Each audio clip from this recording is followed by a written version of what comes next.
All right, welcome everyone. It's 7 p.m. We'll call this meeting to order. Bailey, can you get a roll call, please?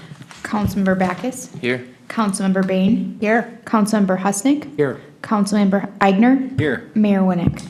Here, I'll ask everyone to rise for the Pledge of Allegiance. I pledge allegiance to the flag of the United States of America and to the republic for which it stands, one nation, under God, indivisible, with liberty and justice for all.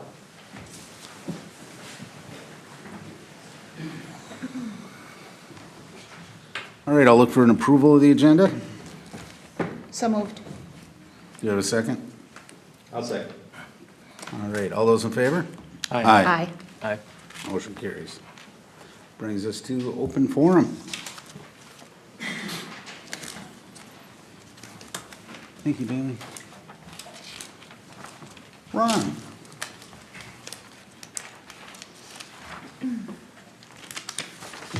Ron Shaver, Forest Lake. I want to encourage you people to give the lady her $4.95 for the trash hauling. It's one service I feel like I get something out of. Most of the other ones I don't. And one of the other ones is the parks. Now, parks are for people with 30 and 40, 50-foot lots. We in the country have acreage. We don't need lots, and we don't see any sense in driving from our houses to these parks. And I think that lady that runs it, if she got paid by the word, she'd be a rich lady. So I'd like to see you make some kind of an adjustment so that the people that use the parks, like O'Brien, if you want to go to the park, you pay. And that would be helpful to us people in the country. Thank you. All right. Steve Wickstrom.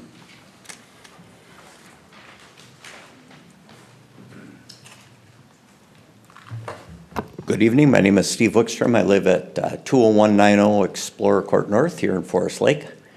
I'm here tonight to ask the council, prior to the November 6th vote on the Forest Lake School District operating levy, to take a position publicly on whether you support that or don't support that, preferably in the form of a motion.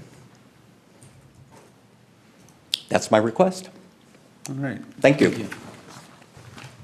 Kathleen Parker. Or Catherine Parker? Mayor, members of the council, if possible, I'd like to address my comments on the agenda items. All right, that's fine. Michael Keane.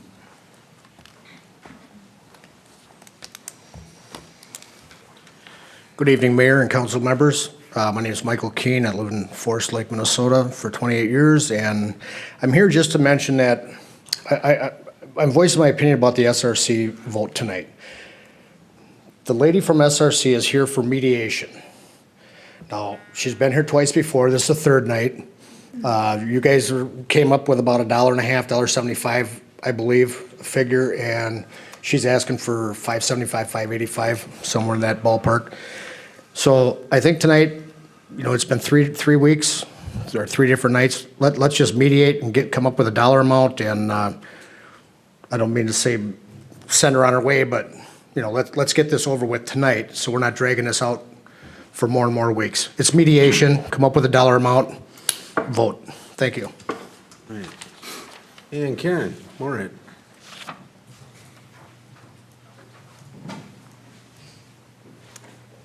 Karen Moorhead, 943 Southeast 12th Avenue, Forest Lake.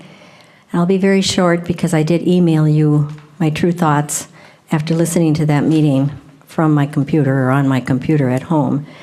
And I was saddened, so saddened to think that someone like myself and many others that I know are out there promoting vote local, shop local, shop local, shop local. And we've got people on this council that have businesses and they know how hard it is.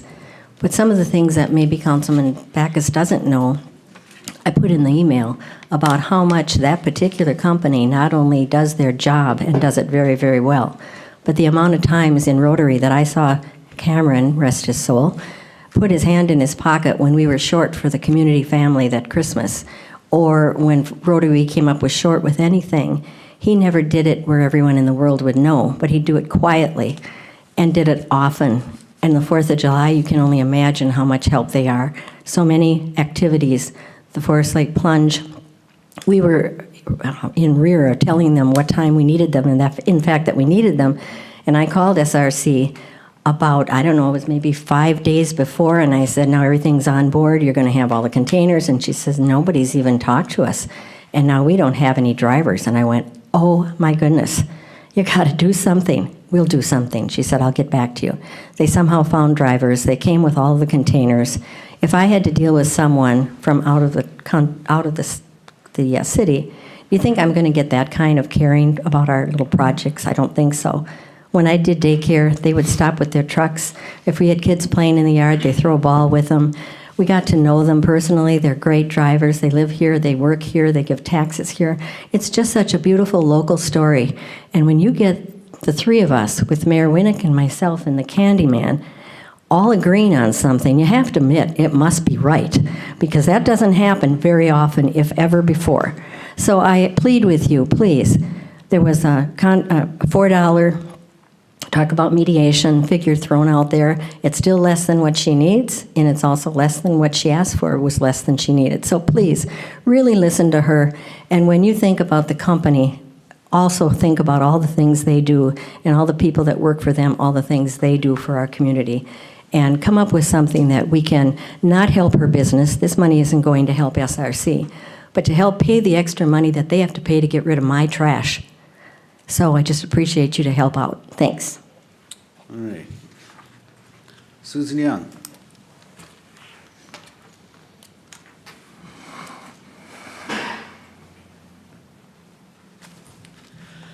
Susan Young, 9950 199th Street North. I had the opportunity to be at the EDA meeting this evening, and I was surprised and somewhat disappointed to learn that the city is going to be spending $10,000 on a feasibility study to look at purchase of Mr. McCulloch's property east of Interstate on Highway 97. The city owns property in that portion of the city already that we have not been able to sell. If the city has money to spend on feasibility studies and money to purchase land, I know it's been very important to the city and the residents and the businesses to try and do something to help out in the area north of Broadway on Lake Street. One of the largest problems that exist, for instance, on Tuesday night Arts in the Park, or when there's an event at Vanilli's, or multiple times downtown, is a lack of parking. If we could put $10,000 into a feasibility study to deal with some of the parking issues that we have in that area, that would do more to spur development and redevelopment along that Lake Street area than many of the other things that the council could do. So I would ask that you reconsider purchasing additional property in that area where we already have commercial property for sale, and consider instead investing in the Lake Street area. I appreciate that. Thank you.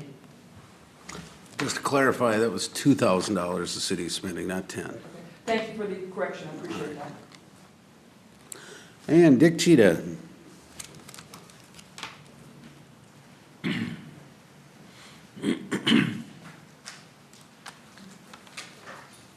Mr. Mayor, Council, Dick Cheetah. I live at 21833 Healy in Forest Lake. I think that, I'll be honest with you, and that is, I probably spent 20 years negotiating with SRC on both the township and the city council. And looking at what's happened here, being that it's a two-party contract that was formulated by, early on, township attorney, currently city attorney. There's something happening here that should not be happening.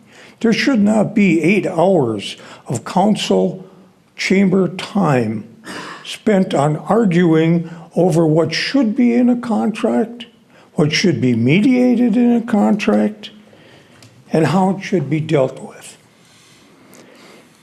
I think that over this period of time, what has happened is became an adversarial issue between SRC and the city council. Now, we know that the council has parameters that they must follow in order to support the community, etc.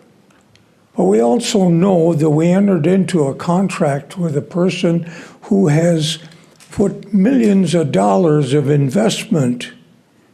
Hopefully, she's amortized it over the term of the contract. That would be the smart thing to do as a business person. If she hasn't, she's bleeding seriously. I think that what she's asking for monthly costs, I think you've reviewed that over and over. She's brought evidence to you that support her position on the increase. You've reviewed different aspects of the evidence. Your administrator has given you some issues and numbers. I think that this should have all culminated before. This is a little late in the game. Have you really looked at the consequences? I think Mrs. Strand is probably at a point in life that doesn't want to let go and doesn't want to abandon her business. But I think, I hate to say it, but I think you're old enough. No, not yet? Okay. I'm 47, Dick. All right. I think that the consequences to our community, not only the smear we're getting for being dysfunctional, but also the fact that we look like New York if she shut off the trucks tomorrow. There's nobody that could step in and replace every one of the containers. There's no one that could take up the slack so that we didn't have garbage on the streets for 2 or 3 weeks. Now, what are we really looking at? We're looking at about 11 months of what she's asked for, and I would guess, not knowing but hearing what you've said in the past, you're probably going to go out for an RFP. And those terms and those will all be public information, of which she'll have the same opportunity as any other hauler. You know, it's obvious that the issue as to whether or not she's part of the community hasn't played very much of an impact. And the additional things that SRC has provided to the community, you haven't put any value on. I really think that this has all got to stop. I think something has to happen tonight that resolves this issue, keeping in mind your obligation to the community, and she'll keep in mind her obligation to stay afloat. Any of you that have been in business know what I'm talking about. I think that you're not prepared for the other side. You're not prepared, at least you haven't been forthcoming saying, here's our plan if she stops. I haven't seen that. I'd like to see it, if you have one. I think the rate increase, yes, it's probably more, but $50 over a 11-month period for the average person. Not only that, she's going to take away all of the recycling materials and whatevers that are there. I know a lot of my neighbors have cans out, the green cans, getting the garbage and then the other can. So What I'd really like you to do is to get down to business, folks. Let's get this done tonight. What happens a year from now or in August, that's to be seen, but let's get it done tonight. All right. That ends the open forum. And we're going to move on to the consent agenda. I'll look for a motion or changes to the consent agenda. I'd make a motion that we approve the consent agenda as printed. I'll second. All right, we have a motion and a second. All those in favor? Aye. Aye. Opposed? Motion carries. All right. Brings us to item 7A, City Council meeting minutes, September 10th. Make a motion that we approve the minutes for September 10th. Do we have a second on that? I'll second. All those in favor? Aye. Abstain. And no opposed? Okay. Let's try that one more time. Special meetings, September 17th, item 7B. I'll make a motion that we approve the minutes of that meeting for September 17th. I'll second. Go ahead. All right. All those in favor? Aye. Aye. And abstain? Abstain. All right. And City Council workshop minutes, September 17th. Make a motion that we approve the city council workshop minutes for September 17th. Second. All those in favor? Aye. Aye. And abstain? Abstain. Okay. Now, 7D, SRC rate adjustment. Dan, Members of the council, I mean, I guess whatever, I have nothing outside of what's already been discussed, so unless. Marge, we have definitely, We beat this to death. You're straining at a gnat. all right. Did you want to make any comments, or do you want to just go I have into a whole council? and- speech, but I don't want to give it, All right. okay? I want to get this thing over with, whatever it is. I think we're all looking for that, so. Yes. I'm going to open it up for council discussion, and then we'll come back to you for, questions or anything, so. I have a And- short speech to make. Mara, I just wanted to check, you're Yeah. informed, you've seen? Yeah, I was able to watch the lively discussion that was had last meeting. And I want to make sure, maybe just for point of review of, let's kind of talk through where we've been on the conversation. As I understand it, there was a motion that was made for a $4 rate increase that failed in a 2-2 tie, is that correct? There was then a motion made for $1.82, which is kind of staff's assessment of the tipping fees. That also failed in a 2-2 vote, is that correct? And then towards the end of the conversation, I think Councilmember Backus, you were, I think, my impression, and I don't want to put words in your mouth, but I think you were looking for some middle ground. And I heard you make a motion for a rate increase for $2.85. And I think you were looking for some middle ground. There was I believe, a motion made, but I don't believe there was a second on it. That is correct. It would never was seconded, correct. And I guess that's where I go. We've struggled on having the conversation. We've struggled on getting the support for what's needed for the full $4 tipping fee. But also, I don't think anyone feels good going home with a goose egg tonight. I was disappointed that the $2.85 didn't get more conversation. And that's where I guess I would like to open the conversation of, there's some nice middle ground there. We have months before we're going to do an RFP. We have, let's get through the remainder of the contract. Let's provide some relief. There is no doubt there's been increases to tipping fees. There has been a curveball thrown in with what has happened with the recycling market. That's going to take some study on everybody's part. But I'd like to see us do something north of zero. I'm not comfortable going for a $4, but something that is in that $2.85 range. I think we're in at least discussion points. But there wasn't, I know it was a long conversation, and so I don't know if maybe the conversation ended up with steam, but that's where I'd like to pick things up and just see if there's some opportunity for us to bridge a gap. Just a point of clarification, the 285 was not strictly tipping, Correct. you know. It is north of the tipping fee, and it is providing some benefit. It is helping to bridge some gap.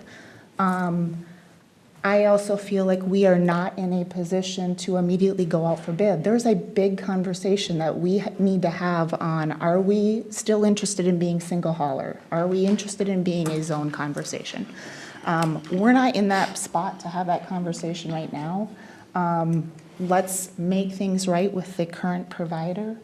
I think $4 is too rich, but I'm looking for something that's in the middle ground.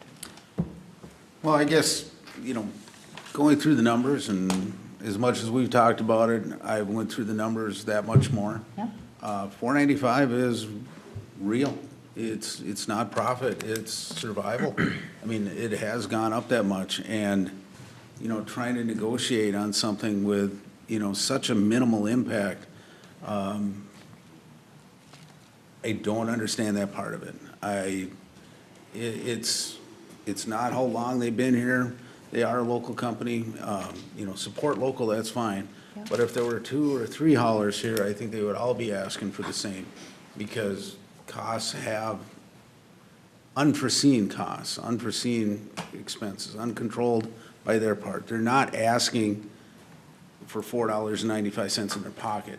They're asking to cover additional costs that they were unforeseen and unaccounted for in the contract. If things went along the way they normally would, there wouldn't be this ask. Marge has already stepped up to say that if recycling turns around, that would be adjusted for. We're talking about 11 months, be, $50. 10 months. Or 10 months, yeah, it's $50. It really is way more than fair. And it gives everybody the ability to step back from this, to develop where we're gonna go forward from here.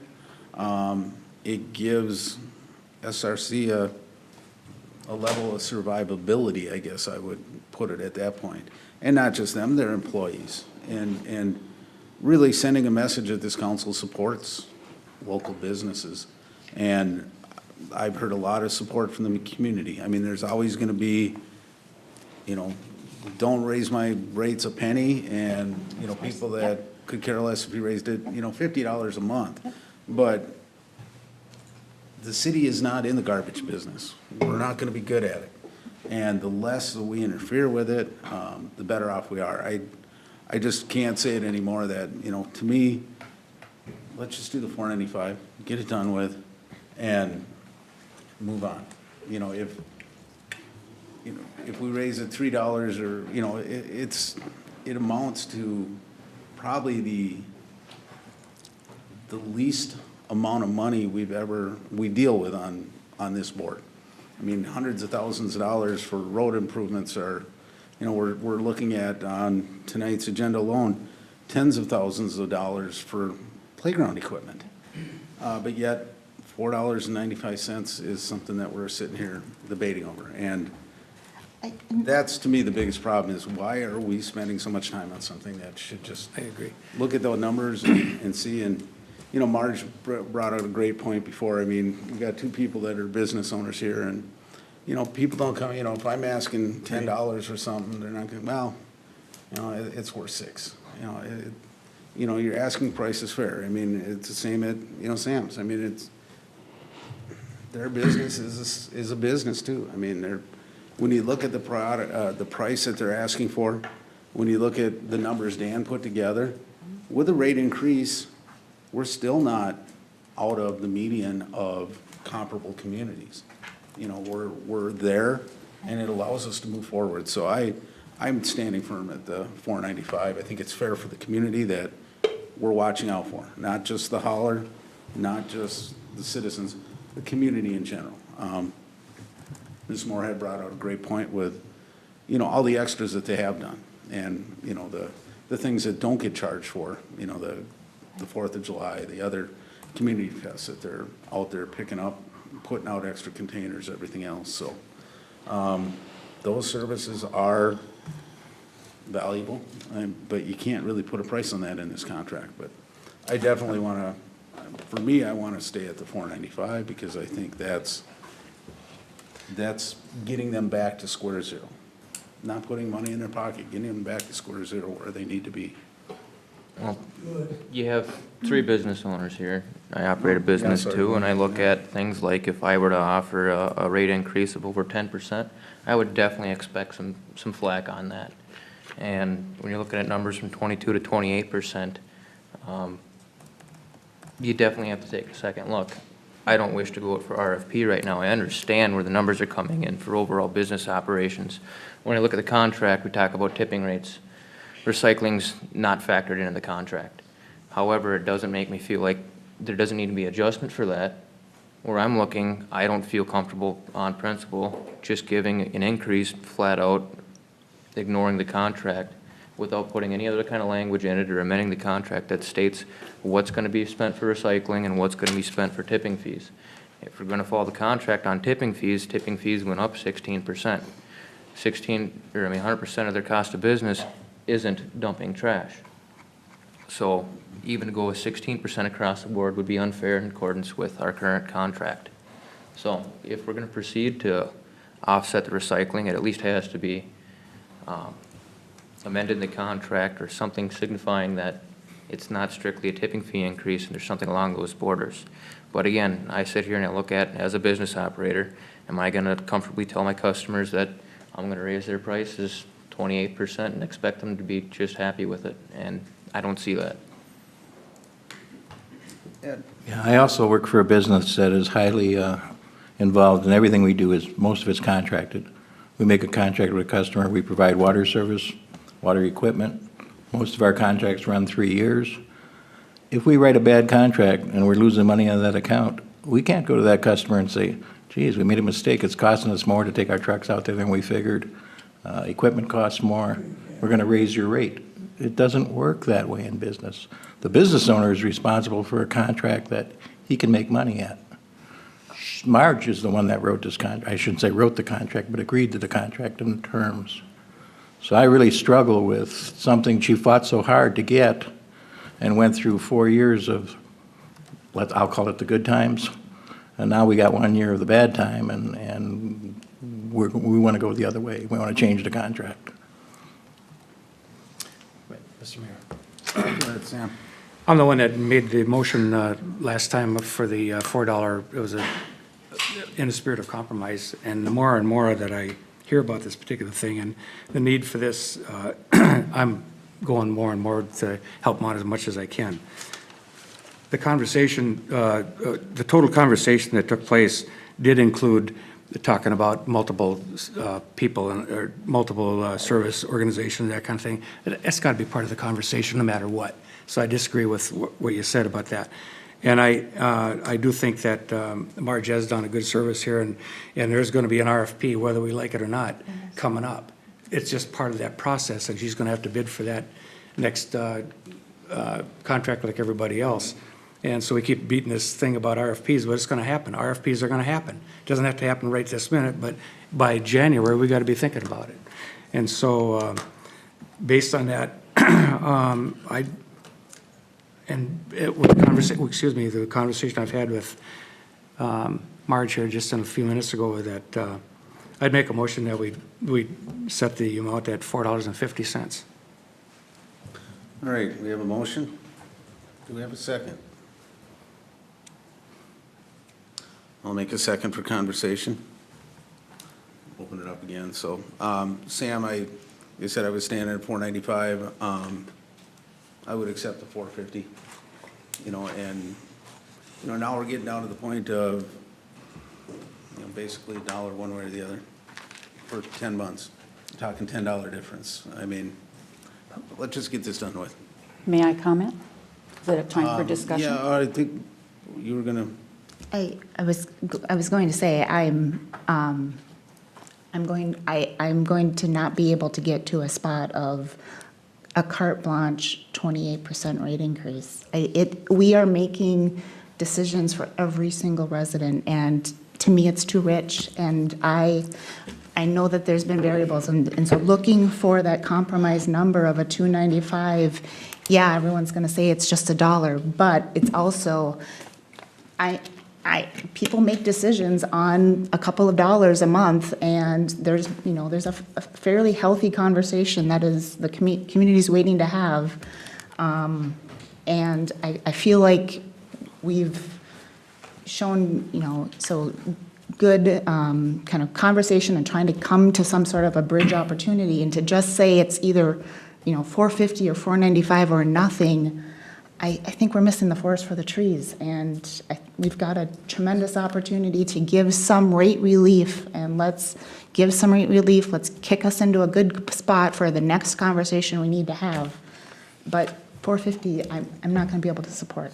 I mean, the percentage, I think, is a skewed number. I mean, it's such a small amount to start with, 28% of $18 or whatever it is.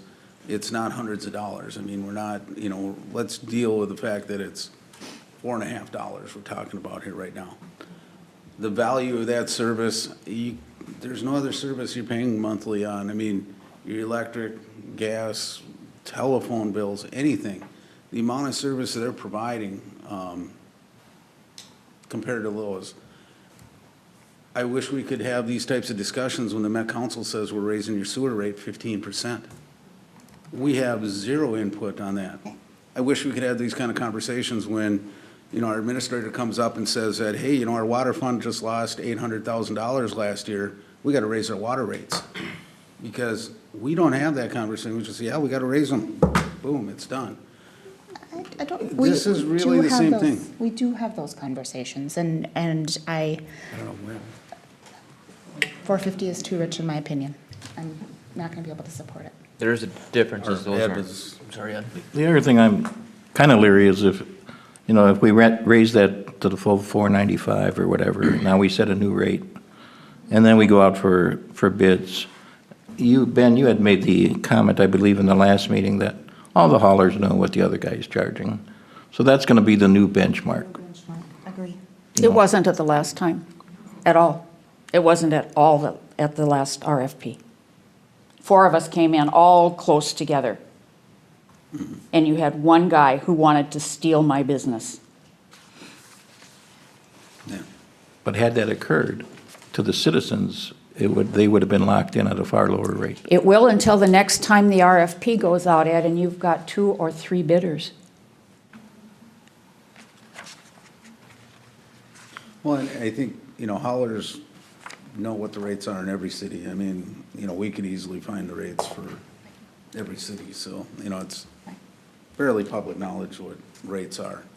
The question is what services they get for those rates, and that's hard to compare from one city to next. I mean, there are cities that, charge for garbage, but the recycling is completely separate. So, it's hard to get an apples to apples. Are tough. Agree. Mayor, could I just say one little thing? Sorry. May I speak? Yeah, go right ahead. I'm asking the users of my service to pay a fair price for the trash and recycling that I've collected from the ends of their driveways.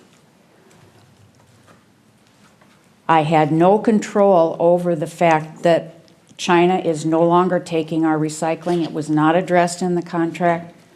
In the beginning of the contract, you were sold the idea that there was gold in the recycling.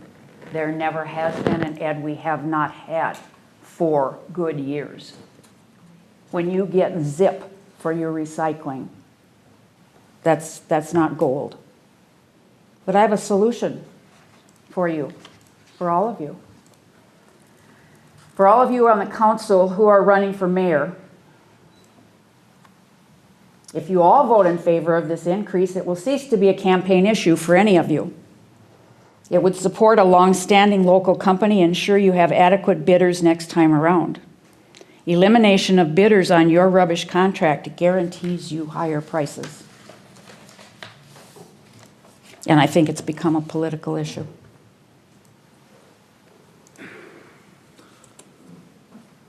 I think we're all just struggling with that number is There is nothing in this for me.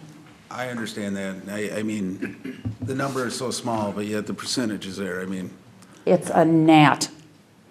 what was the decrease from your previous contract to this one? $3 a month, about, which was was 4 years ago. $15,000 a month decrease, and then another $3 a month because Mr. Parrish kept the recycling score funds that were offered by Washington County to help support recycling. So that's, yeah, so even with this increase, you're still not really up Oh. to where you were before? No, no. Well, I know in my business, costs have gone up. You can't continue to do business at a loss. I agree. Well, we do have a motion and a second on the table. If there's further discussion, or if everybody's ready to vote. Bailey, can we get a roll call? Councilmember Backus? No. Councilmember Bain? No. Councilmember Husnick? Aye. Councilmember Eigner? No. Mayor Winnick? Aye. All right, so the 450. Thank you. Sorry, Marge. I still, sorry too. I am sorry for all of you and for my employees But I've got a solution. I've already spent $5 last time in my trash bin because I know she needs it. All right. I urge everybody to put an extra $5 in there. Time for the council, please. I make a motion for, what was it? 10% increase at $1.82. All right, we do have that motion. Do we have a second? I'll second. For the sake of discussion. All right, I have a motion and a second. So a 10% increase plus $1.82? No, be a 10%, which comes out to about $1.82. I think that's my math. I'm looking at notes from last time here. I think everybody agrees there's something warranted here for a raise, but again, going back to the contract, that $4 mark's just not achievable. So I'm trying to meet some middle ground here. Are you open to conversation? So you're at $1.82, which is the original motion from last week. I think you had gone north of that. Even using. Towards the end of the last meeting. I am open to some middle ground. In my opinion, the $1.82 is the kind of what is tipping fee rate increase. I am open to, let's have a reasonable conversation of, let's find some middle ground. I struggle with the take it or leave it approach. So if you're open to going up to $2.85, that is a reasonable rate increase. I would walk out feeling good about that number, that we have bridged some ground. Yep. Why should, Hang on, let's, At I'll call on you in a minute, Marge. At $2.85, I got that number using 16% just across the board. The tipping fees are 16%. I get it's not in line using math, for apples to apples sake, but it reflects somewhat the tipping fees. It covers a bit of the recycling, and per the contract, that's all the farther I can really see it going, unless, again, we're going to amend it to include any kind of language that states what goes to recycling and what are tipping fees. Okay. Are you open to amending your motion? I'll amend the motion to 285. I'll second 285. All right, bring it back to council for any further discussion. Yeah, I'd like to hear Marge's comments because it's really affecting her business one way or the other here, so. why should I eat $12,500 a month in recycling? It wasn't even dealt with in the contract. Why are you punishing me by putting that burden on me for something that could not have been anticipated when this contract was signed 4.5 years ago? Because we're all going to go back to residents and we're all going to say, we're going to take a rate increase and we're going to look for something that is a middle ground. And part of middle ground is really none of us walk out of here ecstatic about it. Nobody has gotten exactly what they're looking for, but we've tried to find a workable solution. I should have asked for $7 and been happy with 4.5. and I probably could work the numbers to justify that. You're straining at a gnat, $45 over the next 10 months. Dan, Yes. what have we done with score fees this year? Score fees come in, we do offer, SRC comes in and they present a work plan, and based on that work plan, so they do get a portion of it to cover. I'd have to go back through my files to see what the exact amount is. We don't just turn the full check over. I believe in the past, that was past practices. No, we justified it. What, It was based on a per ton basis of what we recycled. What I guess from the way it's been done now is that Washington County requires the city to develop a work plan. We tee up, which we do ask. I do reach out to SRC and say, what work plan items do you want in there? We work back and forth to make sure that the projects that are presented are score eligible. I've actually had to go back to Washington County a couple of times and said, where they've initially denied a project, I said, well, no, if we include this additional information, it's above and beyond basic reporting that's in the contract, so it becomes score eligible. Based on what their request is, that funds goes back to, we just basically, they give us invoices for the work that they do. Recycle 60 coupons are included, the calendar inserts are included in there.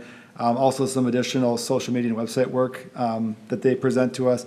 It comes out of that score funds. We don't turn over the full check because the city also does some work with that funds. The recycle bins in the park were funded out of those funds as well. But typically, when the work plans are set up, we do have a meeting with staff from SRC and says, what are you projecting? What do you want to do? So they are involved in that conversation at some level. They're not completely outside of that work plan.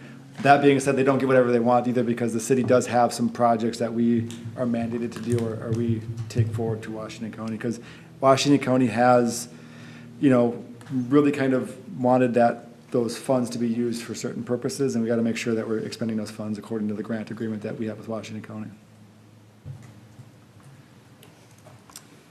What would you estimate the balance of our score fees are for this year? Let me pull up, just give me 1 second to see if I can't find. Because I would say that, the crisis in recycling would justify being able to use those score fees to offset some of that increase. The year is almost over, Ben. I'm sure that there isn't very much money left. Well, It pays Dan's salary too, for the time or the staff's salary. We also have carved out a full-time, in the past, we had somebody on that was in charge of, administering, working through those programs. I mean, it's not just, I don't collect an extra check from the score funds. I mean, it's not, say that. Well, we're also getting score fees after the first of the year, too. Correct. Well, I mean, and I guess for the score fees, in terms of what you're presenting, there is a whole grant agreement that goes along with that, so we have to make sure that the score fees are spent in a way that's in agreement with that grant agreement. Otherwise, we're outside the grant agreement, and then we, face repercussions there. So I'd have to go through that full grant agreement to figure out, what they're eligible for. We do have a 2-year work plan that does get approved by Washington County staff every 2 years, so we can get the grant funds. Why isn't SRC dealing directly with the county on the score funds? Does it have to go through the city? Yeah, ever since I've been working with them, they've all come through the city. We apply, but again, I reach out to SRC at the onset and, work to incorporate what they ask. I mean, there's been multiple emails first of the year. It's, I said, here's the score fees, what projects do you want me to put in the grant report for the next 2 years? So, it doesn't happen in a vacuum is what I'm trying to say. Mm-hmm.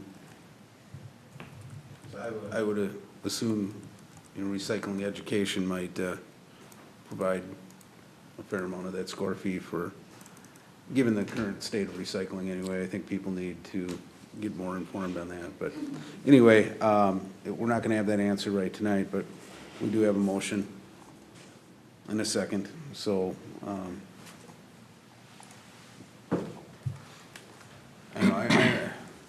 nobody's going to leave here feeling good. Could somebody repeat the motion, so The motion is for $2.85. That's roughly a 16% blanket. Can I ask amendment to that? That we modify that availability of score fees, or look at those score fees? Certainly. See what else that SRC can do with them that we're not.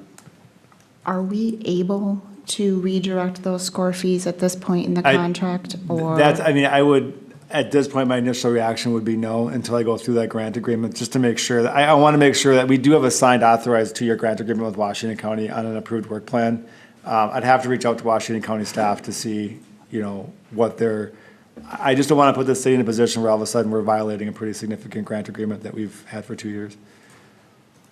Mr. Mayor, I think your point is if there are funds still available, let's make sure that those remaining funds go back to SRC at the end of the year. Well, yes, or rather than the city spending them between now and then, let's get those back to where they used to be, right, with SRC. To do that education, that outreach, to do the other things that they were using that for. I just am trying to find a way to make it palatable for everybody. Yeah. And that would carry over into the remainder of the contract. I would like to carry over to the remainder of the contract, yes. Or do we want to have that on a second motion? I don't want to convolute this any more than we have to anyway. Mayor, members of the council, so I know we've got a motion and a second and there's been a friendly amendment that's already been accepted. It sounds like there's a potential for a second friendly amendment, which would be, and correct me if I'm wrong, directing staff to revisit the availability of SCORE funds. So it'd be a resolution both doing an increase in the fee to $285, an increase of $285 per month. I'm assuming starting October 1st or effective immediately, but certainly bills would go out for that October timeframe.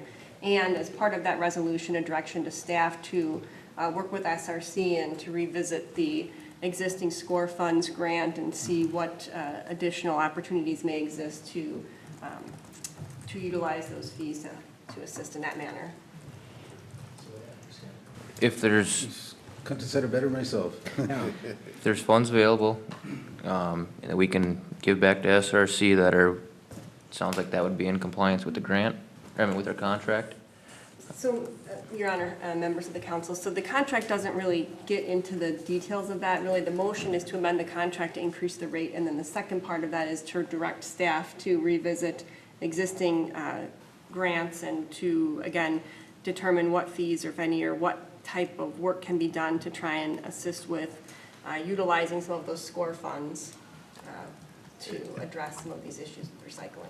And just a point of a clarification on the SCORE funds. I mean, this is not just a pool of money that we can just turn over. It's got to be project driven. There's got to be a metric that's established to say, if we give $10,000, what's the project going to entail? Is it to expand recycling? And they got to be going towards expansion recycling. It can't just be because rates went up. I think that's what I'm trying to just make sure. If they want to look at an educational and outreach to try to increase recycling, I can ask for Washington County to amend the current work plan, although we're pretty far along within the work plan, but that's not to say I can make that call to see if they're able to do that. It just can't be that we just write a check over because we have $10,000 left over and, we're changing some work plan stuff. I mean, there'd have to be that metric that we established in the beginning of the year saying, if this program's implemented, what's the measurement of the value of that program? So if we're trying to increase recycling by, say, 5%, does it meet that metric or not? So it's got to be reportable. It's got to be, there's got to be something behind it. I just can't give them a check for that amount. Marge, you said that they're sorting through the recycling and they're no longer recycling what they used to as far as types of plastic. Is that correct? That is correct, and we had 2 loads almost rejected today. I have the paperwork on it. When the contract was written and it opened it up, we used to recycle number 1 and number 2 plastic with a narrow neck. And we're talking about your water bottles, your soap jugs, anything that's got a number 1 or number 2 on the bottom of it and a narrow neck. All the rest of it was junk. And when the contract was written to accept 3 through 7, incidentally, those are toxic. All these plastic bottles that we're drinking water out of and pop and getting our food in are toxic to you. It's changing your genetic makeup. It's causing low sperm counts in men. It has all kinds of side effects. I don't know why we're promoting the recycling of them at all. But we had 2 loads that went down to Waste Management today that were almost rejected because of all the crap that people throw away. And I can give you the documentation on it. The hoses, the sleds, the shovels, the film, the plastic bags. That stuff is all toxic. We should not be touching it at all. It should go to the burner. Our contract with Waste Management also says that anything that comes in a bag, even if it's a bag full of aluminum cans, is not going to be sorted or counted as recycling. They don't have the manpower to break open every bag that's full of dirty diapers and whatever else people are throwing away to avoid putting it in the trash because they want a smaller garbage container. So we've got so much junk coming in that we are paying a premium price, all of us, in one way or another, either health-wise or monetarily. And we had a lady call in just last week, and she said, I'm not going to put my recycling loose in my container. She said, it comes out of my house in a bag, and it's going to go in the recycle container with a bag. Well, lady, it's gotten thrown away. Not by us. So where I was going with that is if we were to do an education piece that updated what is now being recycled, I think that would satisfy or at least help It's not gonna- justify in the grant. It's Could you not let going me- to change my tipping fee. Would you let me finish, please? I think that would justify a part in the grant. Dan? Yeah. It's an initiative, what we shouldn't be recycling currently. That'll change people's ways of thinking, I hope, so there'll be less stuff that you have in the recycling that you have to throw away. That should save you an expense. So I think that that would also free up the rest of the money because we're doing something with it in the score fees that we could return to you. Blaine, it doesn't work that way. It's not covering the cost of the disposal. I understand where you're at, and I'm trying to find some middle ground. It doesn't and I'm add trying to help anything to you my out. problem. So, like Dan said, we have to do something with that money. We can't just issue it back. So if we partner that with a piece that is an update to the public as far as what can and can't be thrown in the recycling currently, Helps drive behavior that does help your problem. If I just recall, we just did, back in, I have to find the exact date, but I authorized in August of this year, a contaminated plastic notice that was paid for with SCORE funds. So we did do an adjustment as an educational piece that I have a PDF here that can show up. It actually does show, this, to kind of speak to this point, and again, showing that we're trying to assist in the project. So this is a piece that was just approved as part of it. So we have, made adjustments midstream as we can. So this was one.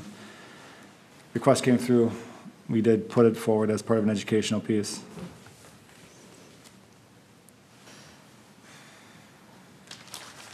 so I think this hopefully helps satisfy that grant piece. And like the mayor had asked for an amendment to the motion, we can optimize the SCORE funds going back to the hauler. I'd be in favor of allowing that, as long as it still lets us qualify for a grant.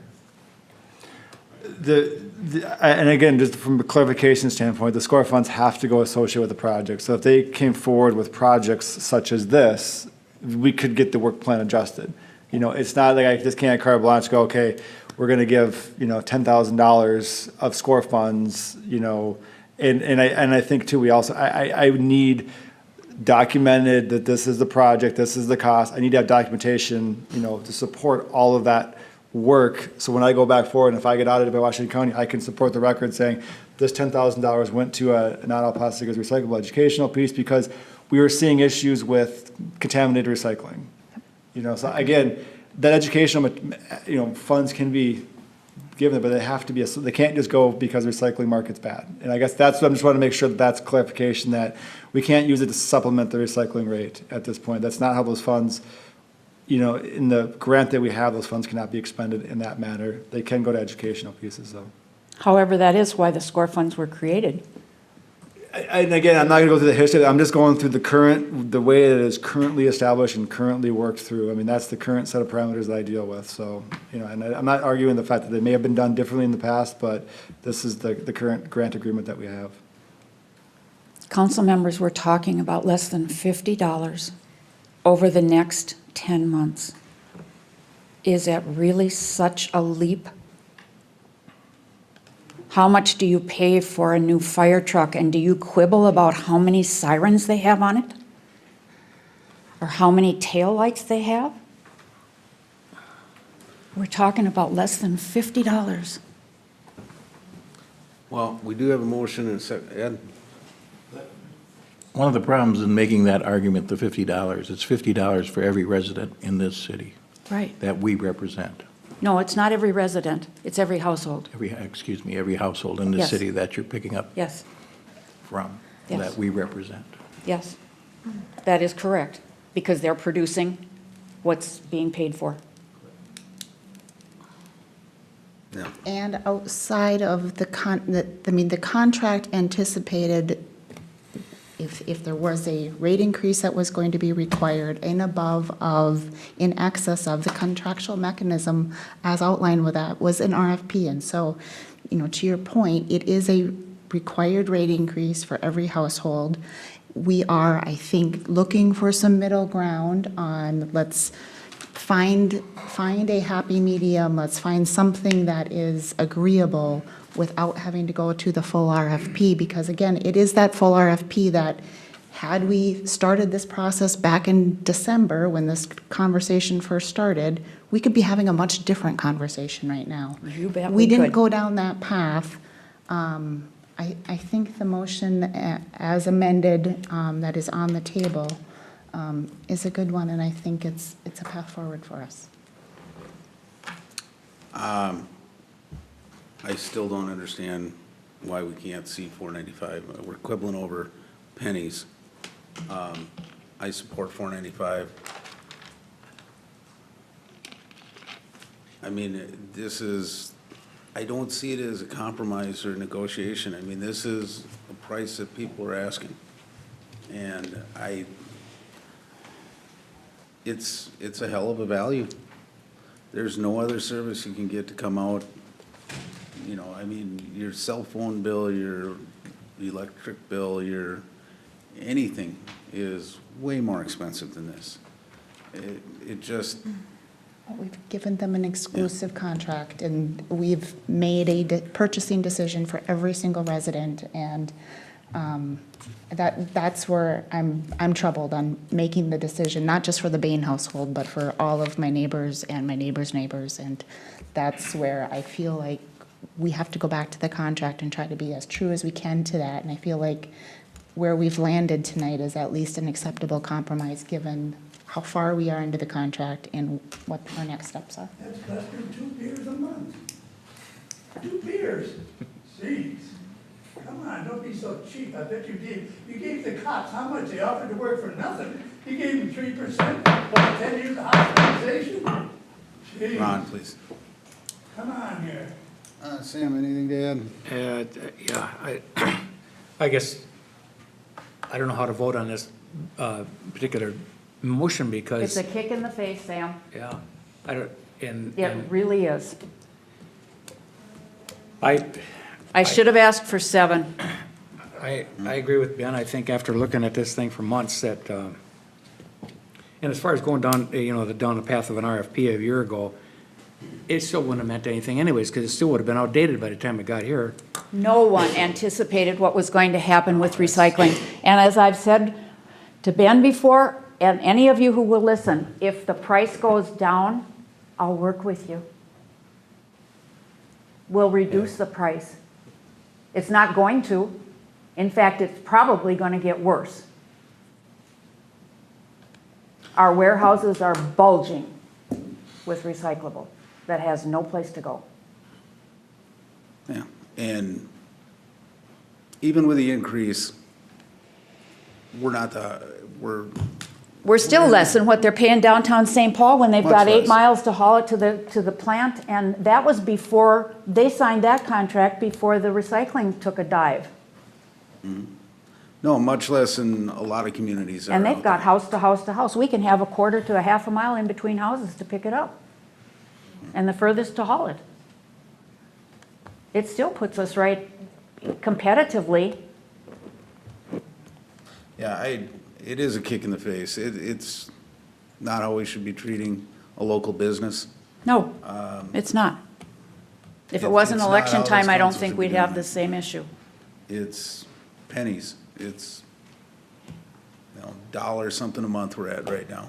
I mean, this is ridiculous to be burning We spent an attorney's hour on amount it of time again. on it. Yeah, yeah. Anyway, we do have a motion and a second.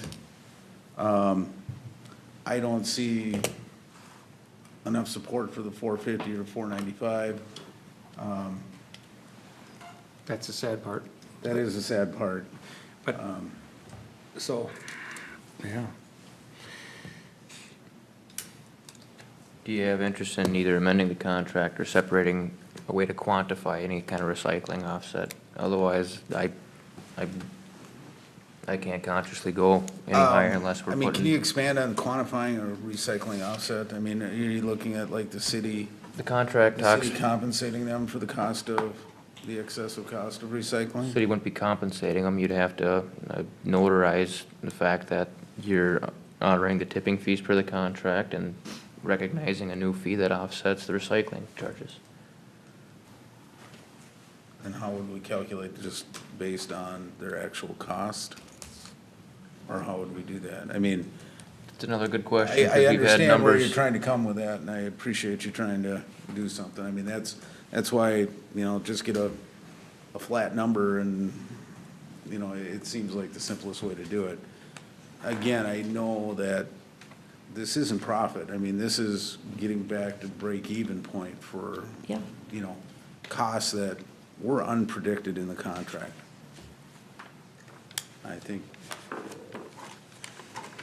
we've hashed everything out, and nobody's gonna come out of here feeling real great about this. But, my God, it's $4.95 a month.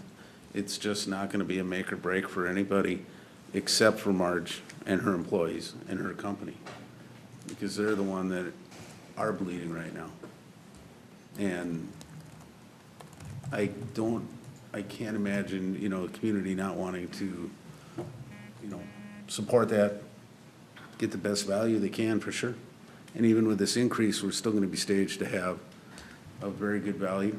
You know, I would have no problem telling anybody that we're getting our money's worth for their service. Because, again, you know, look at what the cell phone costs every month. Look at what your heat and lights and everything else costs. Look at what the Met Council does to us when they jack up our sewer rates and when our water rates go up. I mean, there's not this type of negotiation, you know, and this type of struggle. And that, to me, is the perplexing part about this. $4.95, get it done with. It's 11 months. We got 11 months to prepare a RFP and move forward. And that's why I'm really stuck at the $4.95. If we can't get any support for that, you know, I'm gonna settle, I think, for the next best thing. You know, I think Sam's willing to do that too. I'm sick about it because this is not being fair. And that's the part I don't like. You know, we're here to represent our whole community. It doesn't look like there's any- citizens, everything else, but Yeah, the problem is I don't think there's any support for anything more. That's the worst part about this. And so- that's kind of where I'm we did- feeling too. Yeah, so, And, you know, is something better than nothing? This is one of them where probably not gonna get to that point. But it's $4.95, it's pennies, it's just, I'm not trying to belittle anybody, and yeah, there are people out there struggling, but, you know, we just raised, how much is the average home going up for city property taxes, or, well, Not taxes in 28%. general? What's that? Not 28%.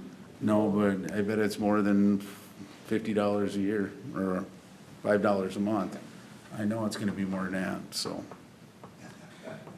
Mr. Mayor, it's unfortunate, but I think we should call the question and get it done. Yeah, I think so. Bailey, can we get a roll call? Well, let's, well, the motion stands at 285.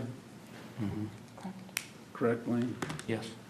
And potential for use of score fees if there's some out there. Is That what will not happen. The SCORE funds will not ever subsidize my $12,000 a month losses. Okay, yeah. Well, I guess let's get a roll call vote, Bailey. Councilmember Backus? Aye. Councilmember Bain? Aye. Councilmember Husnick? Under protest, aye. Councilmember Eigner? Aye. Mayor Winnick? Aye, under protest as well, I guess, so. Thank you. It's a start. It's, So should I come back Really good. January 1st and ask for an increase because of the tipping fees that are going up January 1st and try to subsidize it that way?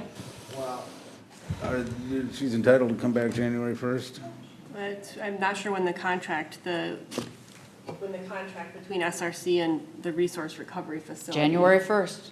Then the way the contract is written, it says the contractor may propose a rate increase to the city in conjunction with the renewal of its contract at the Resource Recovery Facility.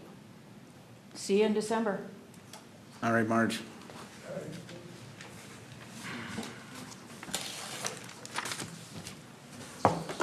Jamie, you get to go next. All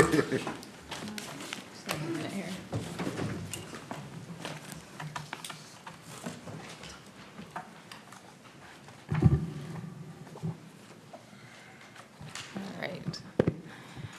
Good evening, Mayor and members of the City Council. I am here this evening on behalf of our Parks, Trails, and Lakes Commission with a recommendation for approval of playground equipment for at Southview Park. So I will walk you through a few things tonight. I just did want to, before I get into my presentation, make note our chair of our Parks Commission is here. So at any time, if you have any additional questions or feedback, Terry Steenblock is here this evening as well.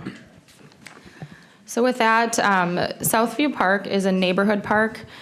Here's the parcel highlighted. It's located right off of Georgia Avenue, which is right near Goodview Avenue North. You will note that this is a neighborhood park, so there are, it's quite a bit of residential homes in the area. I did highlight here, it's a little difficult to see as I'm zoomed out quite a bit, but this is the area that we did have playground equipment for several years. One more slide here just shows a little more of a zoomed out version to show some of the other, the amount of residential homes in that area. So again, that's the parcel we're discussing tonight. Southview Park has always been a neighborhood park that's contained playground equipment. It was very outdated, over 20 years old, had some rust and just wasn't in good condition due to the number of years that we had that in place at Southview Park. The Parks, Trails, and Lakes Commission about a couple years ago sent approval to remove that equipment just due to some of the potential safety hazards and concerns with the equipment itself. The fall protection was also still sand, which is no longer recommended surfacing for playgrounds. So it was just more of a concern to the Parks, Trails, and Lakes Commission, and then they wanted to take some time to understand what the next steps could be for that playground. After a lot of evaluation, they have talked about a few different items, but really looking at how we can make this park improvement and the timing on that. So a couple of reasons of why we're considering the Southview Park project right now as a park improvement. A key thing is our park funding. We have two sources of funding for park improvements. We have our annual maintenance and improvement budget, which is $46,000 for the year. Of that, really January through May, we really have very minimal expenses. We check out in the spring to see if there's anything that maybe got damaged over the winter months, anything that we need to do to spruce it up before we're opening a new park season, which is really mid-April through mid-October. During that period of time with our annual operating budget, we really are in a reactive mode. We wait and see if a piece of equipment breaks, and that's what that budget's for, to really make those improvements at that time or do the maintenance tasks. We're right now getting into more of our time frame where we look at, once we're through the summer months, August through December, is how can we best leverage our funding that is available and budgeted for maintenance and improvements for parks. The really only other source of budget we have for park improvements is our park dedication fund.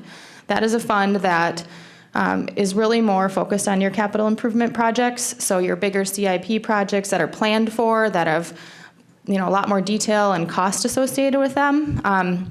So really Parks, Trails, and Lakes Commission at this time of year looks kind of through their checklist of things that really need an improvement to the community, and how can we, based on what we have in our annual budget remaining at this time of the year, how can we really leverage that and make the best improvements for the community given that funding. So out of our neighborhood parks that we have in the community, Southview was definitely at the top of the list for needed improvement for playground equipment. So we did like I said, took that out. Once that was removed, we did have some residents call in and ask about the status of the equipment and what our future plans were with the park. So there was a little feedback from community, which I didn't receive from other parks where we did remove some equipment.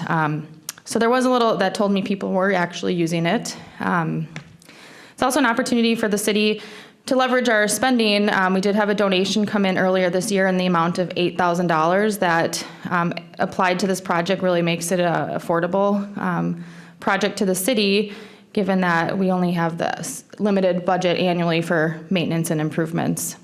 And again, this just relates back to two of our key park plan objectives. One is to improve and maintain beautiful and unique parks, and to expand local interest and attract visitors from surrounding communities. And our fourth objective we have is balancing the funding needs with budgetary sources, grants, and local resources and other opportunities. So I feel like it comes full circle on being able to see that we still have a significant portion of our maintenance budget because we had a fairly good year, and the fact that we weren't replacing a lot of broken pieces at the park. So we really want to make a good investment, put that money to good use because that's what it's budgeted for. And we do need to keep in track with some of these smaller parks to keep them maintained so that we're not all of a sudden at a situation where they're all requiring maintenance and improvements. I know some of the questions of location or why Southview. Again, I know that it hasn't been the most visible park, but some of the other discussion points we've had, why would we promote a 20-or-plus-year-old park that's rusted and not in good condition? So I know there hasn't been a lot of proactive promotion of the park. And right now the park signage is kind of set back. So this city staff is going to relocate the park signage to identify the park. It's going to be moved right at the entryway so that people can know right off of Goodview there's that park there. It's really close by with all that trail and connectivity. Goodview gets a lot of access and activity on that trail. And I think people probably don't know Southview's there, but if we did the appropriate signage and promotion of the park, once it's improved, I feel that it would be really service as a neighborhood park. And those are really parks intended for neighborhoods. People that can, take their kids in the stroller and kind of head on over. It also allows people to remain, not have to cross over to 61 to get maybe over to Fenway, which is one of the next closest parks. So I think there are some benefits for the consideration to really just make this park improvement. It's a good investment that's going to last 15, 20 more years, and then we won't have to really do anything else. So just getting a little into the project, I did present this to the Parks, Trails, and Lakes Commission, and they did see a couple opportunities, and this is the one they did provide a recommendation to City Council for approval. This piece of equipment is a Burke playground, appropriate for ages 5 to 12. That's what they promote it as. It really would be suitable for, kids of, I would think, any age to use some of the slides. But this piece was intriguing because it offered a lot of play features and variety, but yet some, a taller 7-foot slide and just climbers that would be good for kids of all ages. And then also to supplement this, the Parks, Trails, and Lakes Commission wanted a basic, simple playground and a swing set. So I proposed a 2-bay swing set, so it would have 2 toddler swings and 2 regular swings. And then it was also recommended by this company, which is St. Croix Recreation out of Stillwater, 1 freestanding element, which is this orbit spin. They just said that it's a really fun piece that a lot of kids really enjoy playing with. So that is the proposal. This picture is shown with the tiles. That's not what we would do. It's just how the graphics were provided. So with this, we would also need a perimeter border, which is just an inexpensive plastic border to be the container space. And we would be looking at engineered wood fiber chips. So that would be the total of that's the scope of the project. You throw in freight, which we actually with this company got a really affordable rate, and installation costs, which was about half of what I had seen on other bids or opportunities. So here's kind of a breakdown of what we're looking at. Again, I kind of outlined all the different costs associated with everything. The playground structure is originally $22,300, but it is on sale. That's where that discount comes in. So it's a $15,000. It's on sale for $15,000. And then all those other line items provided, the freight being $1,600 and installation $5,000. Again, Parks Commission would like to apply that donation of $8,000 so that, which was from the Spring Lake Parks Lions Club. And that was donated for park and recreation use. So the balance due to the city would be $23,520. We do, like I said, have budget remaining this year in our park maintenance budget. Installation, if approved, installation could be this fall, depends on weather. I mean, obviously that's a big thing. Otherwise, the installation, product could be ordered and delivered and paid for this year and just do the installation in 2019 as if that was, a possible consideration. We would shoot for this fall, but like I said, that can be a planned initiative right away in spring of 2019. So with that, I'm open to, I think that was it for that. So any questions or comments, and turn it over to council for any feedback. Thank you, Jamie. You're welcome. Can you scroll back to the map? This one? Yeah. Okay. So I was surprised. I didn't think Southview Park was that large, but the location of this equipment to me is dangerous. It's just going to attract vandalism, the wrong crowd, I think. There's a little dirt trail that looks like, somebody's path going to their backyard for a road going into it. I'm not against getting the equipment. I'd really like to improve the park. But I don't understand why we're not putting it on that open area right next to a road where, it's visible to everybody. People can drive up, stop their car right there, rather than having to, meander down that path. And, I'm sure there's not going to be a gate on that. I mean, I don't see why we would want to put a park down there. What is the? There's no basketball courts. I mean, we're dealing with playground equipment that, knowing my own kids, when they were about 5, they were done playing with that type of stuff. I mean, the slides and the swing are great, but, why not something for our teenagers as well? And like you say, either basketball courts or some type of, open area for them, bench to sit down. How about the parents, everybody else? Are they just supposed to stand around the edge and watch? There's no seating area. I just don't see this as really being I'd rather do it right than do something.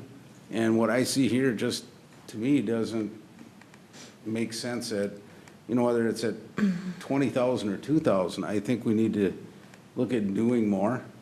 The other thing that concerns me is the park master plan. How does this relate to that? Because we spent a lot of money doing a parks master plan, and my recollection, this, Southview was something that was going to go away at that time.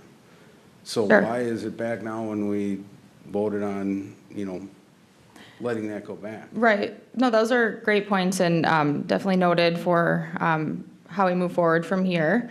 To the first comment, I think we are, in a future meeting coming up, going to talk a lot about the 13-plus population that we're considering for a redevelopment or focusing on them for at Belts Park. So really redone basketball courts that are really nice and in a more centralized location closer to the high school that they can access. And I know there's already the courts there. They do need to be improved.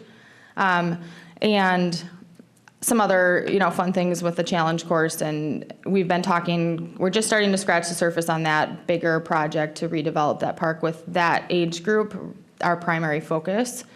And that was the park that I think there was a lot of interest in from that user group. They are interested in Belts Park for that location. The reason for kind of to go to the park plan from 2014, that was kind of a guide that we've been using. In 2016, we did some of that park planning where we reclassified the different park categories, putting this as a neighborhood park. And the strategy, one of our strategies was to make these park improvements to our neighborhood parks as we were able to by leveraging funding or opportunities, so that these are small projects, less than $25,000, to still service our residents that are in, have the neighborhood parks nearby in our park classification. So, it was a park with playground equipment for several years, so the intent was look at it as an improvement. So that equipment was outdated, you know, and had its lifespan gone through. So now we're looking at a park improvement. So to improve that equipment, let's put some new equipment there, keep it a low-cost project for the city, but be able to still have that amenity in the community and in that neighborhood. So that was, I know that Southview's not on the CIP plan or anything like that. We did talk a little bit about a dog park and could we put some fencing back there or whatnot, but the feedback from the Parks, Trails, and Lakes Commission was just kind of the proximity to, you know, Highway 61 and the residential area with dogs. That just didn't seem like a good fit, but there were discussions around that, and there is really a lot of open space. This is pretty zoomed out, but there is room to do future expansions if we put in a little playground and we start promoting the park.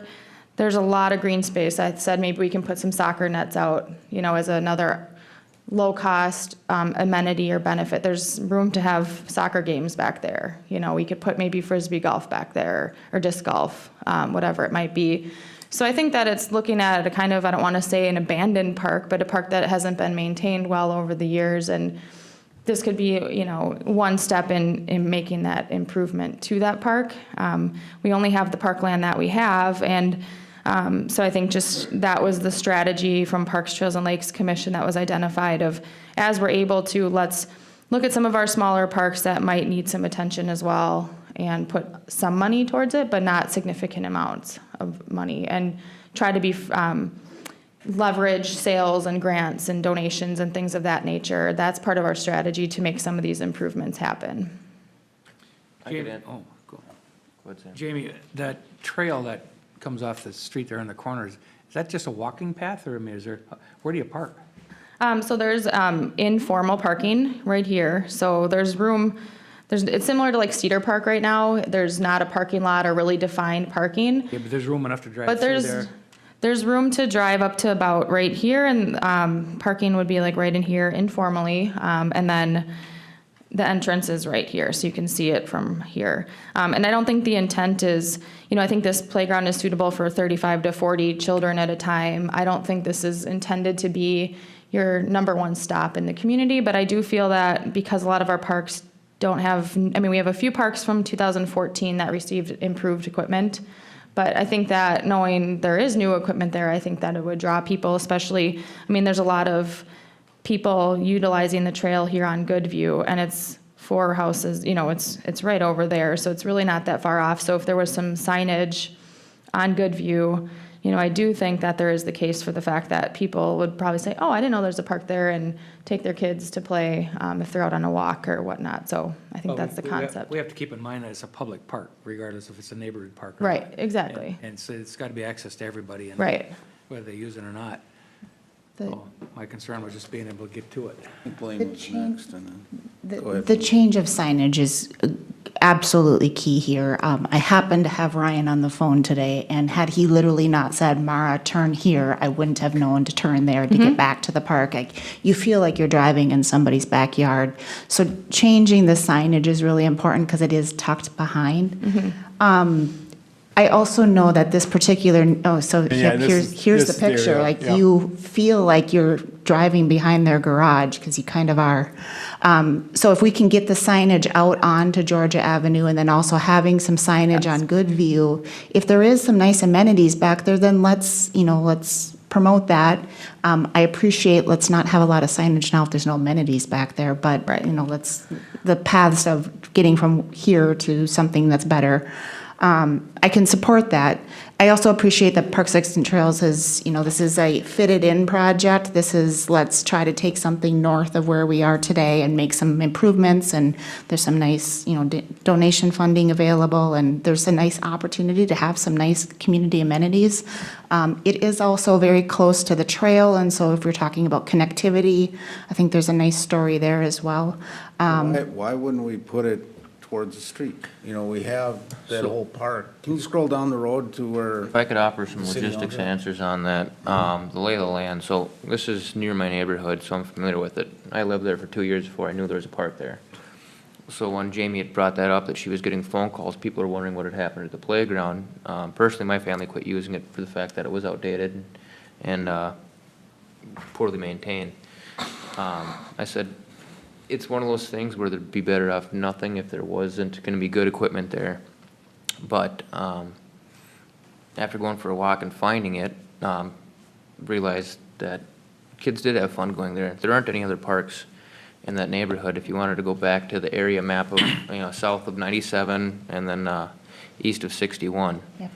You got all the way up to Belts, the crossing that kind of designated as a dangerous crossing by the school. It's good view in 97.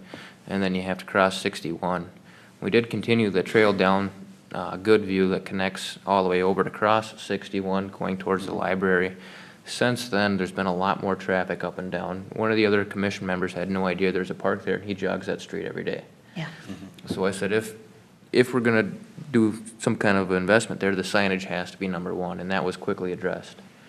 As far as the need, I mean, you can take a look at the neighborhoods and see that there's plenty of fields that are being purchased and developed in that area. And to fall in line with the parks, the commission's switching to start accepting dedication fees versus funds, or versus land. Keeping this maintains that theory that we're going to keep taking dedication fees because we already have land there. Can't do anything else with the land, but it is a park, we'll maintain it. So as development establishes around there, we still have a central park location for the neighborhoods. It enables us to not have to look for another land piece. I agree, and I think a park should be there, but I just think spending, even the 20,000 on it right now is not a good idea. I mean, if we're gonna do it, let's do it right. Let's clear that land, get the park up by the road. I would not want my kids going to a park, if I had younger kids, I would not want them going back there where nobody can see what's going on. We're inviting trouble or worse.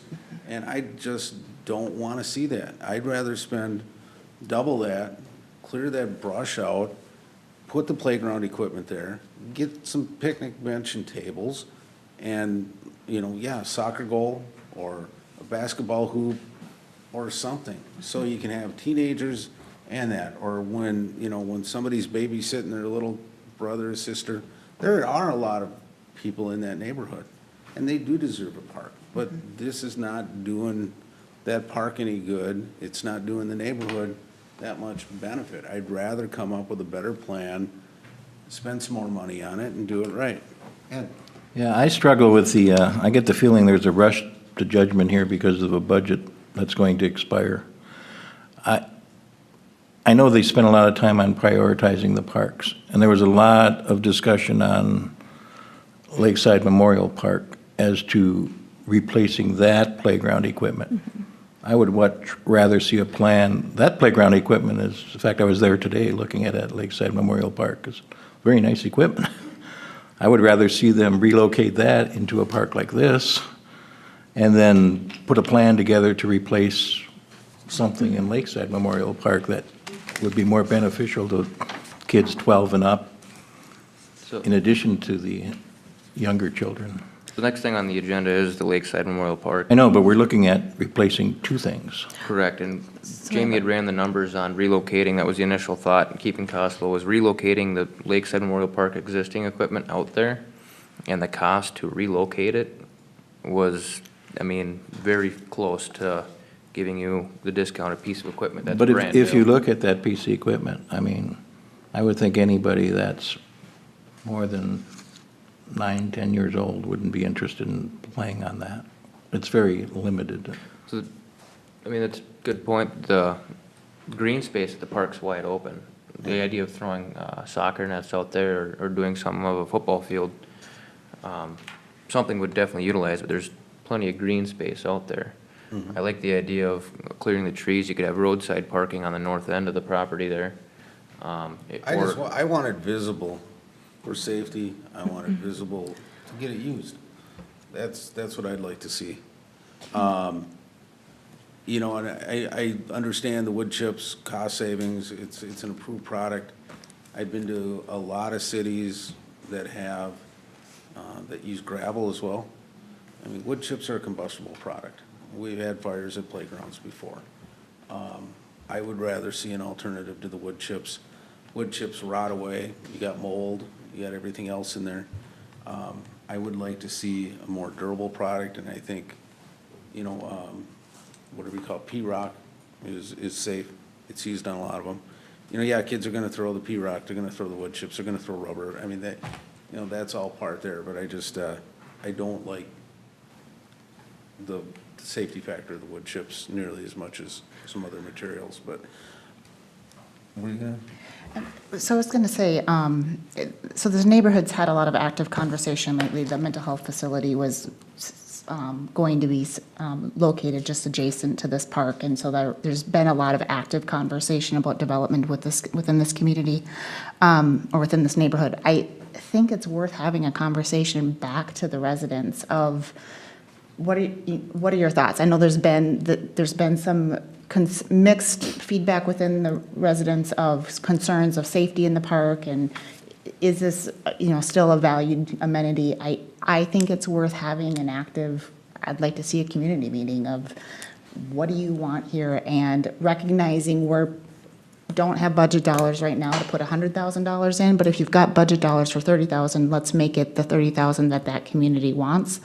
I think it's worth going through that extra step, perhaps tabling it tonight, getting some more feedback from them, because I don't think that's been part of the process so far, Jamie, or correct me if I'm wrong, I think. No formal community meetings have been held, just some reach out to myself in the city center, kind of asking and inquiring about where the playground is and what our future plans are for the park, so. And I know you've had some feedback on lack of equipment and things, but I think it's a robust enough conversation. It's a unique enough amenity that it is their neighborhood. Sure. The other thing I'd like to add, if it is a budgetary thing and you're worried about, let's spend the money before the budget expires, I would have no problem with recommending that you keep those funds and carry it over into next year's budget. And that's a good. Rather than to do rush, like I said, a rush to judgment, let's just spend it because we can get a deal on some equipment. Is it what we really need? Right, and I don't think that's our intention. We always try to use this time of the year to identify some of the projects that, we have the budget in case things break and we need to maintain and repair as the season goes on.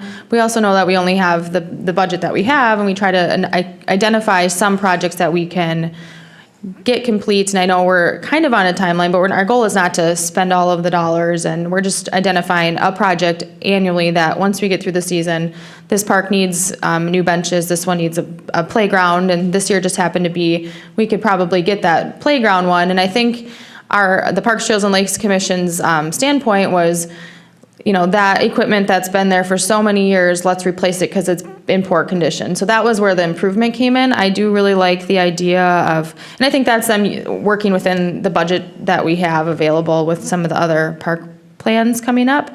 I do like the idea of, let's look at outside the box and make it visible. I would love that. But I think we just have some of those budgetary constraints that, how much is that going to cost to clear out the trees? And is that something, that we'd be able to fund within the maintenance budget, or if we use that from park dedication fees? So I think that thought's never really come to the table, just from the financial standpoint of, is that something that, Parks Commission wants to pursue, but I do really like that idea. I would think it'd be great to have it visible, and that's what I would totally prefer, but. And we've had this conversation before, but, if a private person owned that overgrown lot, I don't think the neighbors would be too thrilled about that. We all have a level of expectation how things should be maintained, and city-owned property should have that same level of expectation. I mean, it doesn't have to be mowed every week, but, I mean, what I've seen in the pictures and when I've driven by it, I mean, it's just overgrown brush. It's not nice trees in an open area.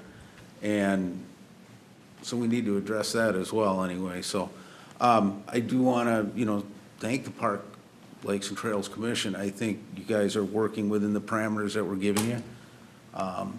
But I think we can do better, and if that means working with the council, coming up with some more funding, expanding on the ideas, I'd like to do that.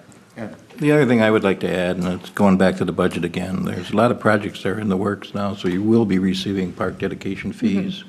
You're going to have some money to work with. Yeah. It's not a case where your budget's getting smaller, it's going to get larger. So I would like you to have a well-thought-out plan Okay. as to, you started with Lakeside Memorial Park. What are you going to do with that equipment? Are you just going to junk it, or? We'll talk about I mean, that next. But you know what I'm saying? Yeah, I mean, yeah. I would like to see all right, we're going to put new equipment in here. Here's the type of equipment. Mhm. We've checked with other communities, talked to other park directors and saying, here's what's being used, here's what Mhm. they don't like, here's where they spend a lot of money and maybe it didn't work. Mhm. But what is working, and especially Right. northern communities where you shut it down in the winter? Yep. A lot of these things are fine for southern communities where it's 24/7. They can make use of their equipment. Well, we're a little bit different up here. Some of those canopies and all that have to be taken down in the winter because they won't withstand snow. Right. So I would like, I guess, more thought into that. And that's a great point, because we are, I'm summarizing some of our strategic plans, and now that we do have park dedication funding coming up, and over the last couple of years, we've had to wait to have some of that come into place. I think since 2015, we really have had little to no money in that funding reserve for us. So we've been in this planning phase. We'll talk about Lakeside next. Also, we're starting to talk again about Belts Park, potential project there, and that's where we're doing more strategic planning of, like you said, what's working in other communities. Separate conversation, but we are working on that with, Golden Valley did a challenge course and their park is packed. So that's on our list, and improved basketball courts and things of that nature. So, like I said, we're trying to focus on the lakeside, and this just happened to be next on our list for our maintenance and improvements bucket. So a small project. Lakeside is again on the agenda next, and then we are starting to have that scratching the surface of Belts Park to your point of researching with other communities what's worked, what hasn't worked. So we are doing that with Lakeside and Belts, and then we're going to continue from there. But I think that's going to get us for a couple of years once we're moving along in this process. Terry, welcome. Mr. Mayor, members, I'm not well maintained. I'm remodeling my house, and so I apologize that I'm not dressed in a suit. But a couple of points I just wanted to make. As a commission, one of the things we really didn't take under consideration was the timing of the budget. What we were more concerned with was making appropriate investments that aligned with the size of the park and the location. So that's one of the things I think we really need to take into consideration as we look at this park and what we want to do from an investment standpoint. Does the cost align with the size of that particular park, with it being a neighborhood park? And that's something that we thought about as we looked at what we were putting there. The other thing too, as Jamie mentioned, not only Jamie has had feedback about that park and where did the equipment go, I've heard it as well, and people didn't even know at the time I was on the commission. So I think there is some interest from a variety of community members having some equipment there. So looking at the footprint we have in place, this allowed us to make an investment that aligned with the size of the park, the footprint that's in place, and potentially it allows for some growth down the road. Strategically, if we decided we wanted to do something else or add something or clear some land, we could definitely do that. But again, we were taking into consideration equipment that provides for some diversity, that has a substance on the ground that aligns with allowing people of multiple different abilities to be able to get onto that equipment, whereas the wood chips allows for that solution and some others may not. So I just wanted to be clear that as we look at making investments here, I think we need to think about the size of the park. And I also think we need to think about the location and what's available. And that's one of the things that we thought about as well is, if you look at Belts, you've got Belts and you've got Fenway. And one is more an athletic field and they're coming across 61 to get there. The other one is has a strategy for the Parks Commission in relation to the feedback we've heard from you for the teens. And we're working with the students from the high school on that particular one. So again, asking you to take that, keep that in mind. We're looking at strategic investments. We don't want to spend money just to spend money. We want them to be good investments. And at some point, we also need to make some of those investments. And my observation being on the what am I saying? The commission for the last year is we have made investments in paying down some of the debt. We haven't made some significant investments in some of the parks, and I do think that that's really important, and we need to think about the strategic timing of that as well. Just like we don't replace squad cars all at once, we don't replace utility equipment all at once. We need to look at that with the parks and start making some investments over time so that we're not having to completely reinvest all at once as well. So I just wanted to make those few points and just let you know what we've talked about as a committee. And honestly, it's not to do about money. It's about making good quality investments in the community. So, thank you. Thank you, Terry. One of the things I want to kind of point out, can you go back to the overview of the park, please? So as nice as we could have established up on that north end, there's not much high ground there. You can see the swamp, the corner by the storage units. There would be significant dirt work, though I'd really like the idea, Mr. Mayor, how you suggested making it right off there. If there's potential for a trail, in my opinion, to do it financially feasible. Otherwise, you're talking about significant grade work and land clearing. Something to keep in mind if we were to do something, like I said, doing it right, but it's to what cost? Well, I mean, even if you cleared back from the road, 50, 75 feet, and, you could put the equipment more, along the road rather than, in a square or rectangle like that. I think it's a great location for a park. I think it can be an exceptional neighborhood park and even more. But, there's potentials for a lot there, and I just don't want to spend the money, stuffing something in this little corner because it's easy. I think we need to, look at it more thoroughly. A BMX course or a small, skateboarding park. We've had that in the past. I mean, there's something to entertain kids that are a little bit older. It's a great location there. I think you're on the right path. I think the Parks, Lakes, and Trails Commission's on the right path for it. But I would rather spend more money and do it right once than just have that equipment stuffed in the corner with a little gravel road that pops out between two houses. That part of it is what I don't agree with. And, this piece of land was given in lieu of park dedication because it isn't a very good piece of land to start with. And now we're trying to find that little corner back there that invites potential problems, and that's what I want to avoid. So I would just as soon, they got the money, let's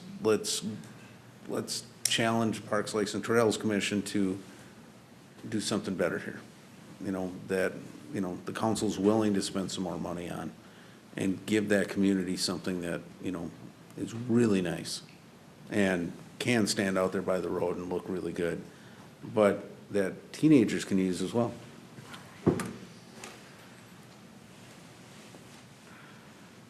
think you made a lot of good points. Just got to keep in mind the investment that's going to be there, and as long as the council maintains that support for the commission to make that investment and do. There's some plans that are going to reflect. And I mean, even if it was, committing to buy the equipment to take advantage of the grant that's out there right now, that part I'd be okay with. I just don't want to install equipment in that desolate little corner. Yeah, I want to have a nice park. Part of the plan and part of the budget is changing the signage, correct? Yes, that was something we talked about. There's no cost to relocate the park sign. It's just a couple posts. Public Works is able to relocate that towards the entryway, and then just identifying or whatever way signage we would want on Good View. So there is no additional cost for that, and that's included in this plan. We also talked about in the spring just doing something, I don't know the right material, but and maybe Blaine can speak to it, but just a nice material on that dirt path so that it looks a little more like welcoming and friendly to enter into the park. So that is just something that we would do in 2019 as part of our maintenance and improvements budget, a couple $100 to just make that look more welcoming to come back, whether it's some wood chips or gravel or whatever the right material is. We're able to better promote it. I think the thing is with this equipment, this is all direct bury, and obviously there is a cost to install it, but nothing about this is too permanent in the fact that if it's there for 2 years and we decide to then clear that out and relocate it and then add a zip line or something else next to that, so then, with the picnic tables and benches, there would be a little cost to, take it out and reinstall it somewhere else, but I don't think that's a significant cost, and this is nothing that would be like too difficult to do. My last point was, You don't think it'd be a significant cost, but then why aren't we relocating Lakeside Park? so I did, the reason that there's a significant cost for that, so that was my last point to make, was that was one of the first starting points on this. Let's consider moving the Lakeside equipment to Southview. That was our first conversation piece. But when we got the quote back, part of the challenge, it is nice equipment, and we don't want to completely scrap it. So in our next conversation is how can we maintain some of that equipment. But given the park inspection we had this year, some of the decks and platforms have shifted several degrees that those are going to be damaged or likely to not be able to be reused. So the quote that we got from Flagship Recreation about a year ago when we first started talking about this was almost $50,000, and that was assuming replacing any decks and posts, because you wouldn't know until you disassembled it if what needed to be replaced. But they bid that high, or quoted that high, just saying, let's assume we have to replace all the, decks and posts that have shifted, which is probably a little bit high. But the installation of new and old structures and components, just that alone was $23,000.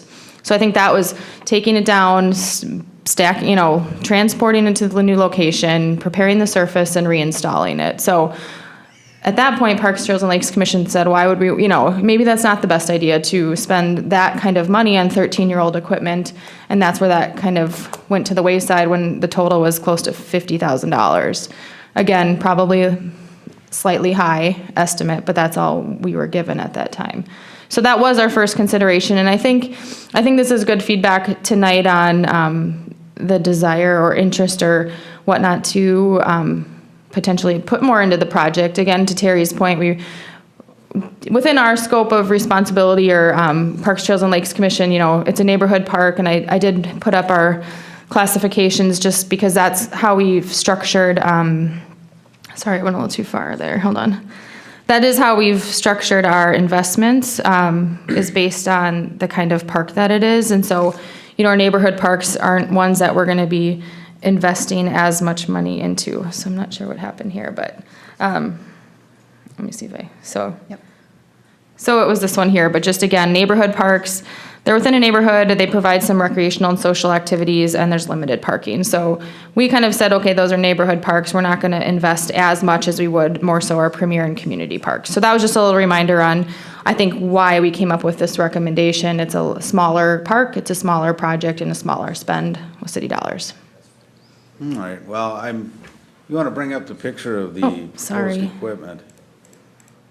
I apologize, one moment.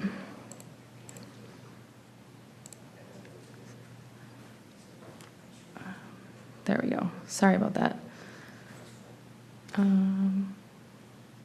So when you look at how small that footprint is, I still believe we could put that alongside the road. That would eliminate having to improve that gravel road, parking lot, maintenance, and having it tucked way back there. We got the roads there already. The signage can point, four houses down from there, but we can have that presentable, really nice looking, alongside a road. We can still put the swing sets there. There can be room for other things in the future down behind. More organized activities, soccer field, something like that. But I want to do it right. I'm not trying to say, no, we don't want to do it. I want it safe and visible, especially with young kids. I mean, it needs to be someplace visible and easily accessible. I don't think there'd be too many parents in that community, even bordering that park, that would let their, 6 and 7 and 8-year-olds go down into that corner and play. I hope they wouldn't anyway. But if it's right there along the road and visible where they can see it, yeah. And I would like to see a couple benches there. A couple other things. I would really strongly recommend that Parks, Lakes, and Trails looks at doing something as well for the teenagers. But maybe that is out back. Like I say, just a BMX thing, a skateboard thing, something. But I think we can do a lot better for that community than where we're at now. Can we make that happen yet tonight where we approve, I'd like to see us move ahead with approving the equipment. Let's go from having no park to park. Is there an opportunity for us to give staff some direction to come back on location of the footprint? And we've at least made the, the investment, the dedication of dollars. Let's kind of come back with what a revised footprint location might make the most sense. I'd like to see us, Parks, Lakes, and Trails has done a lot of work on this. I'd like to see us be able to help move it forward. And is there an opportunity for us to have staff make a recommendation on footprint? Ed, one of the things I'd like to add, and Mara, you made a good point, is to have some community input of the people that are probably going to use this out of the neighborhood. Yeah. Is this the type of equipment they want before we purchase this equipment? That would be helpful. Living in the neighborhood, seeing the turnover, you have significantly young families coming in. That's the way the neighborhood's going. They're building starter homes in the area. I think it's going to get used. One of the questions is, could there be more there? Well, that's certainly true. Jamie, is there a deadline on this deal on this equipment? To me, this almost looks like the kind of, I hate to say it, but the kind of equipment that some people could put in their backyard. It's a little, it's bigger than that, and this one's suitable for schools, city playgrounds. I think it's an appropriate use, but I think given that it's a neighborhood park, I think this was kind of the direction we thought we could put a nice piece of equipment in, again, kind of for that age range. And, I agree that, maybe the 6 to 8-year-olds wouldn't get sent back there by themselves, parents would be with and whatnot. But I do think, a couple things, anytime you're working on a park project, what's your space and what's your budget? So we have a lot of space, and if we can open up our budget more and want to open our budget more for an investment in a neighborhood park like this, those are the two driving factors in a park project. And really a lot that kind of directs which way you go. And I think given what budget we have and our strategy on investing less in neighborhood parks, just to keep them maintained and improved and nice amenities, we could have asked for a bigger $50,000, $60,000, $70,000 piece of equipment, which wouldn't be appropriate for this neighborhood park. We certainly could go that way, but like I said, I don't think that from a Parks Commission standpoint, we've thought outside of the box of the investment it would take to take the trees down and put it on the street there. And if there's that opportunity, I think that that's certainly something we could work towards and start pricing that piece of it out.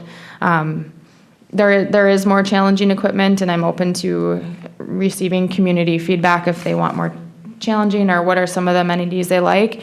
I think this is a well-rounded piece that would offer a lot of play structures, and I think kids would have a lot of fun enjoying that within their neighborhood. So I agree. Well, and improving the road to get to where the proposed location is now isn't included in the budget, and I would assume that would be several $1,000s just in Class 5 and time to get that improved as well. So, clearing the trees, yeah, I like that. Yeah. I think one of the ideas is reusing ag lime, just like a baseball infield would be, and then just practically creating it so it's something that bikes and strollers could go over. Jamie, is there a timeline to get the discount this year yet? I would have to verify. I believe the quote is through October 10th or so. I know I think there's one more council meeting prior to our quote deadline, but I'm sure there's some flexibility on that. I'll verify. Actually, it might be a little longer than that, end of November. Do you think you get a quote on prepping a pad near the road on that one. Can you repeat that? Do you think you'd be able to get a quote on clearing the, clearing the trees and raising the, prepping the pad over there? Probably be able to do better on that one. Okay. I don't think that'd be Jamie's thing. We're talking about you. He's writing this to-do list. His hearing is better than that. He's gonna have a quote in about 1 minute. No. Looking at the LiDAR, just seeing the elevations out there.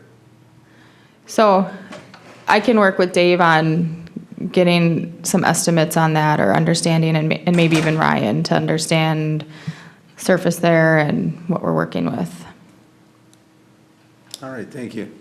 So, yeah, I guess message back to Parks, Lakes, and Trails is, we support something there, but we want to do better than what is proposed. So, we'll go from there. All right, Jamie. Thank you. Let's go to Lakeside.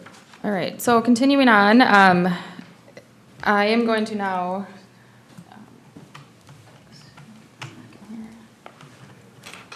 shift gears and kind of go into more of our capital improvement planning part of our budget. Oh, sorry, those are my kids.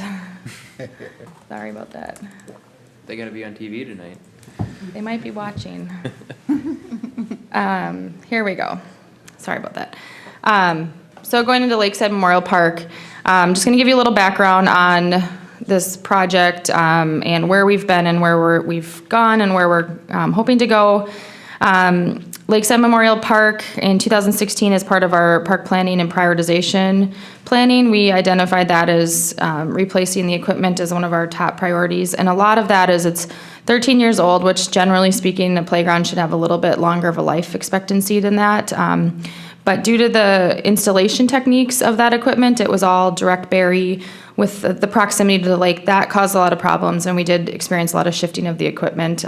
The bars are now uneven bars. A lot of the decks and platforms, if you look at it from a more park inspection eye or mindful eye to that, they're warped about 3 to 4 degrees beyond what's recommended for compliance. It's not a level 1 hazard of any significance, and we didn't have any when we had our park inspected, but it's very noticeable.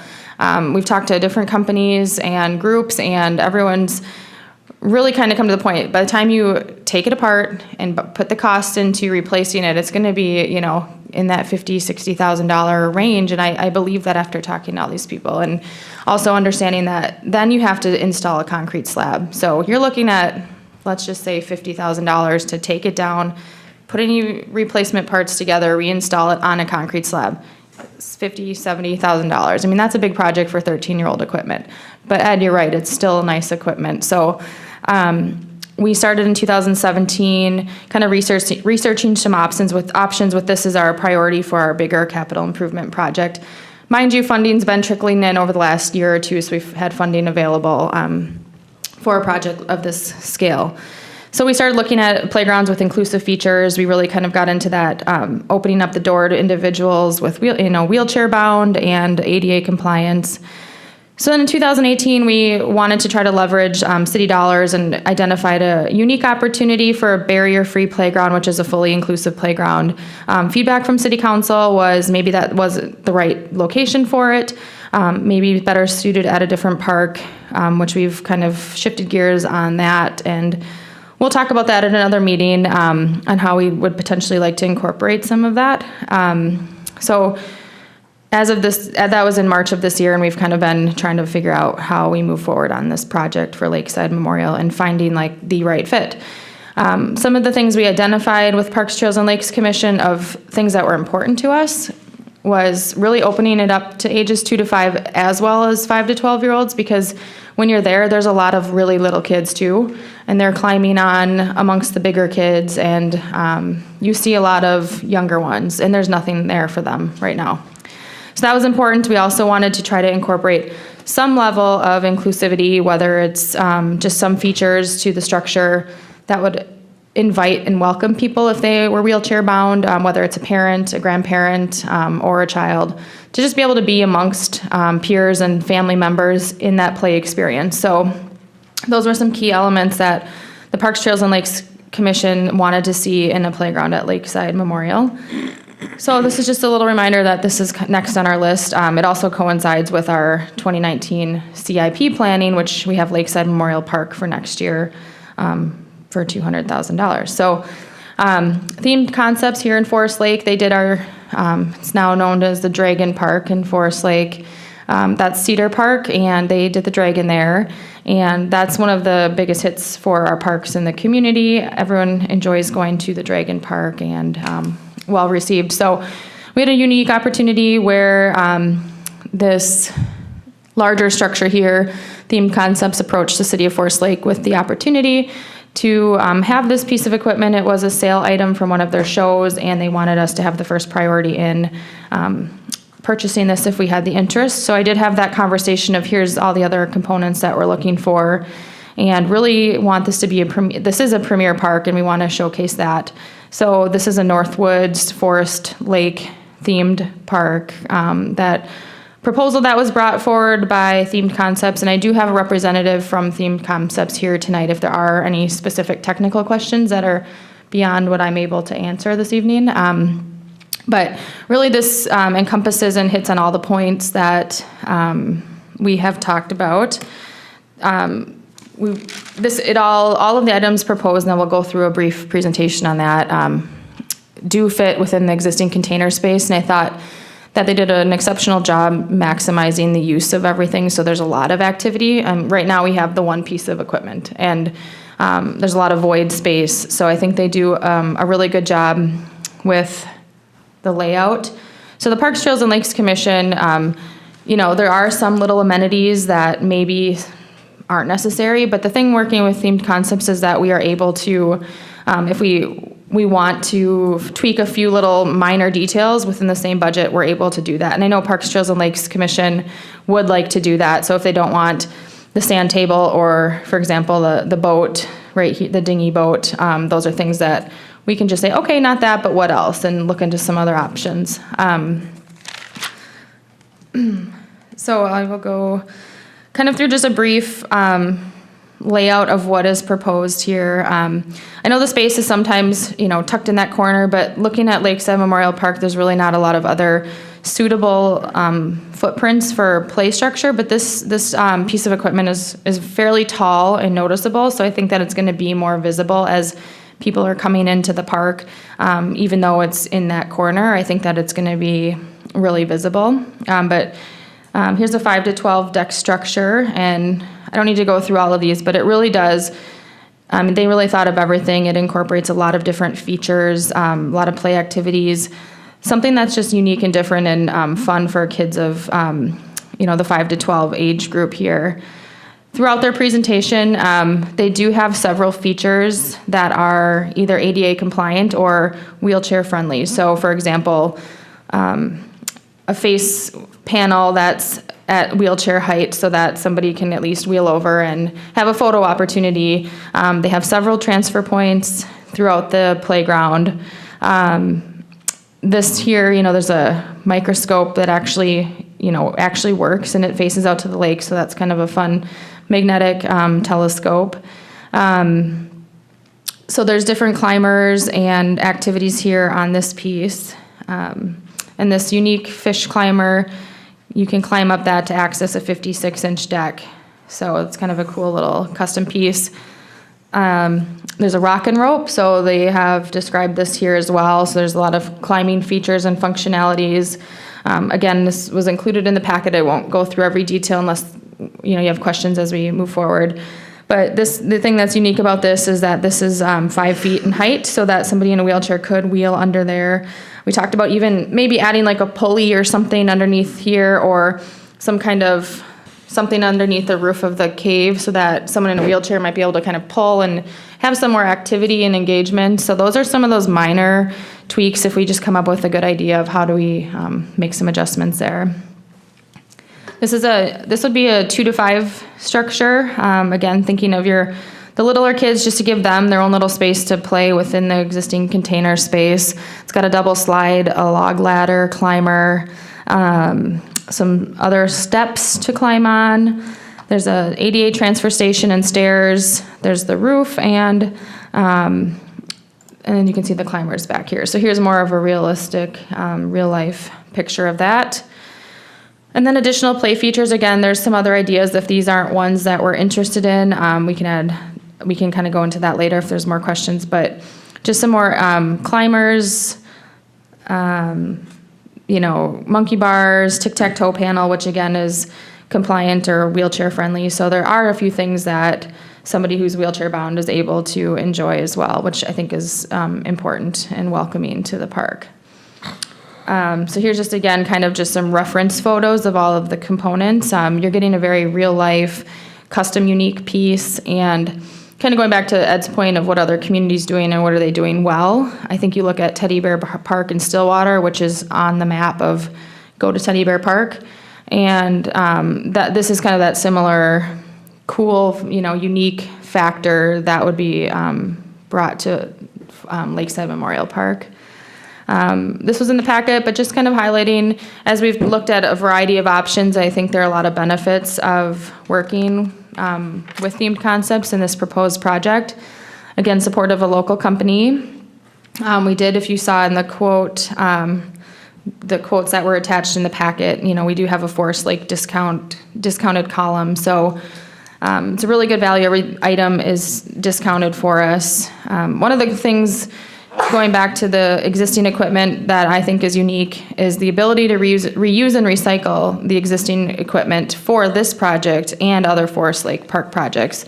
So what that means is they're able to, the posts have just really shifted up and down, so those should be just fine, and that they can reuse those and do their wraps around there to reuse the equipment. So that's a cost savings, and it's also just being environmentally friendly with reusing the materials.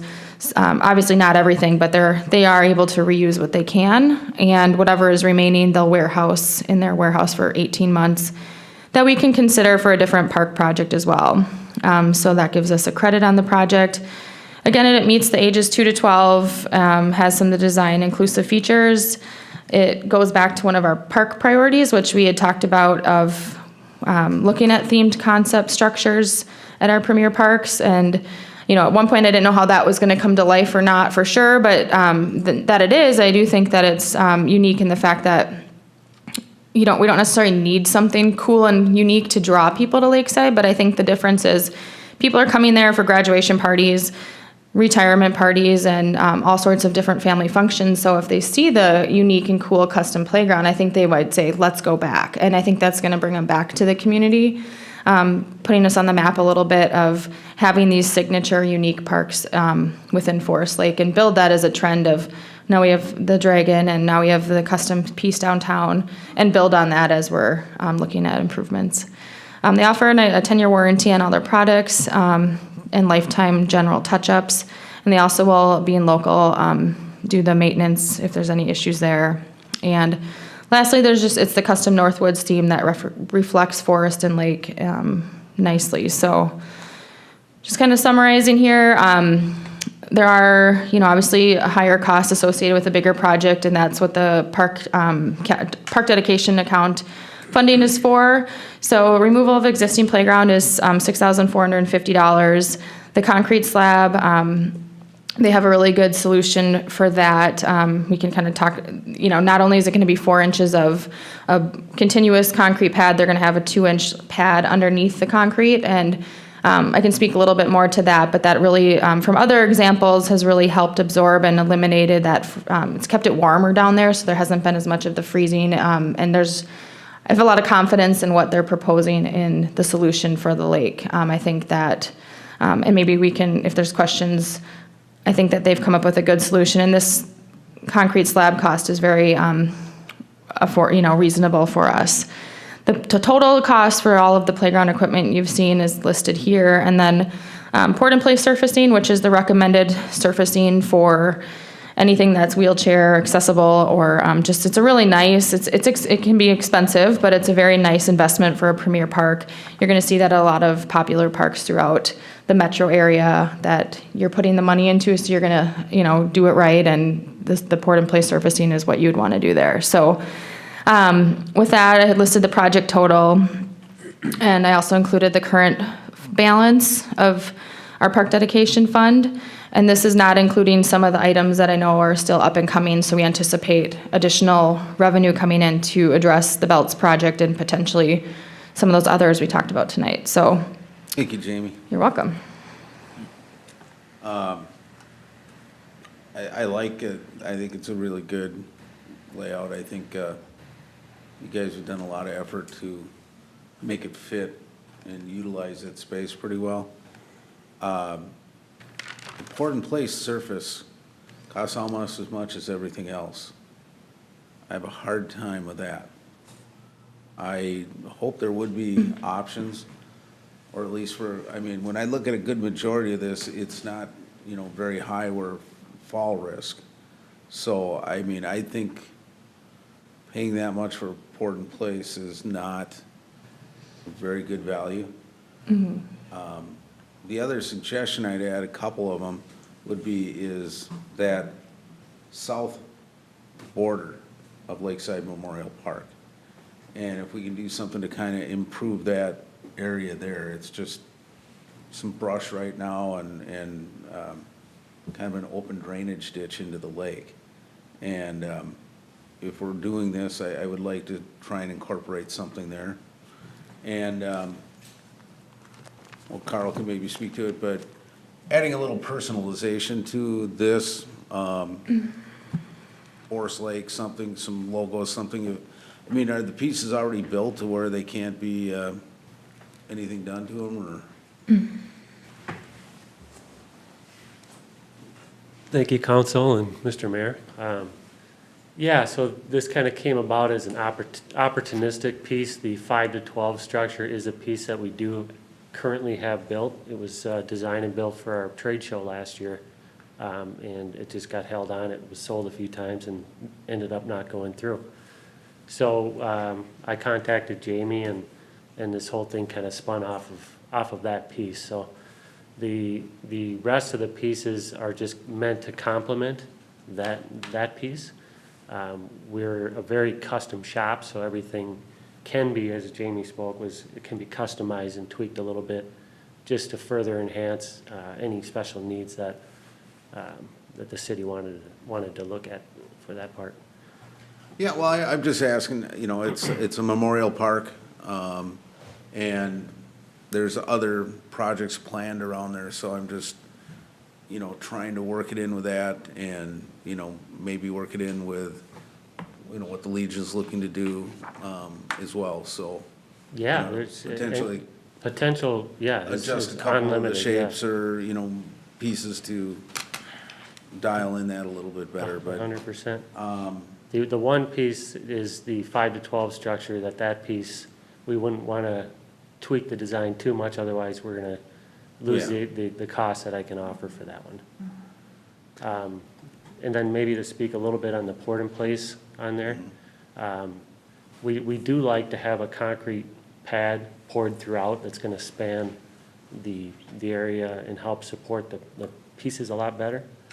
And when you pour concrete, I think you get down to poured in place or a tile system, or there's a turf that's out there as well. I don't know these products cost-wise, but those are your three best options when we have a poured concrete pad throughout.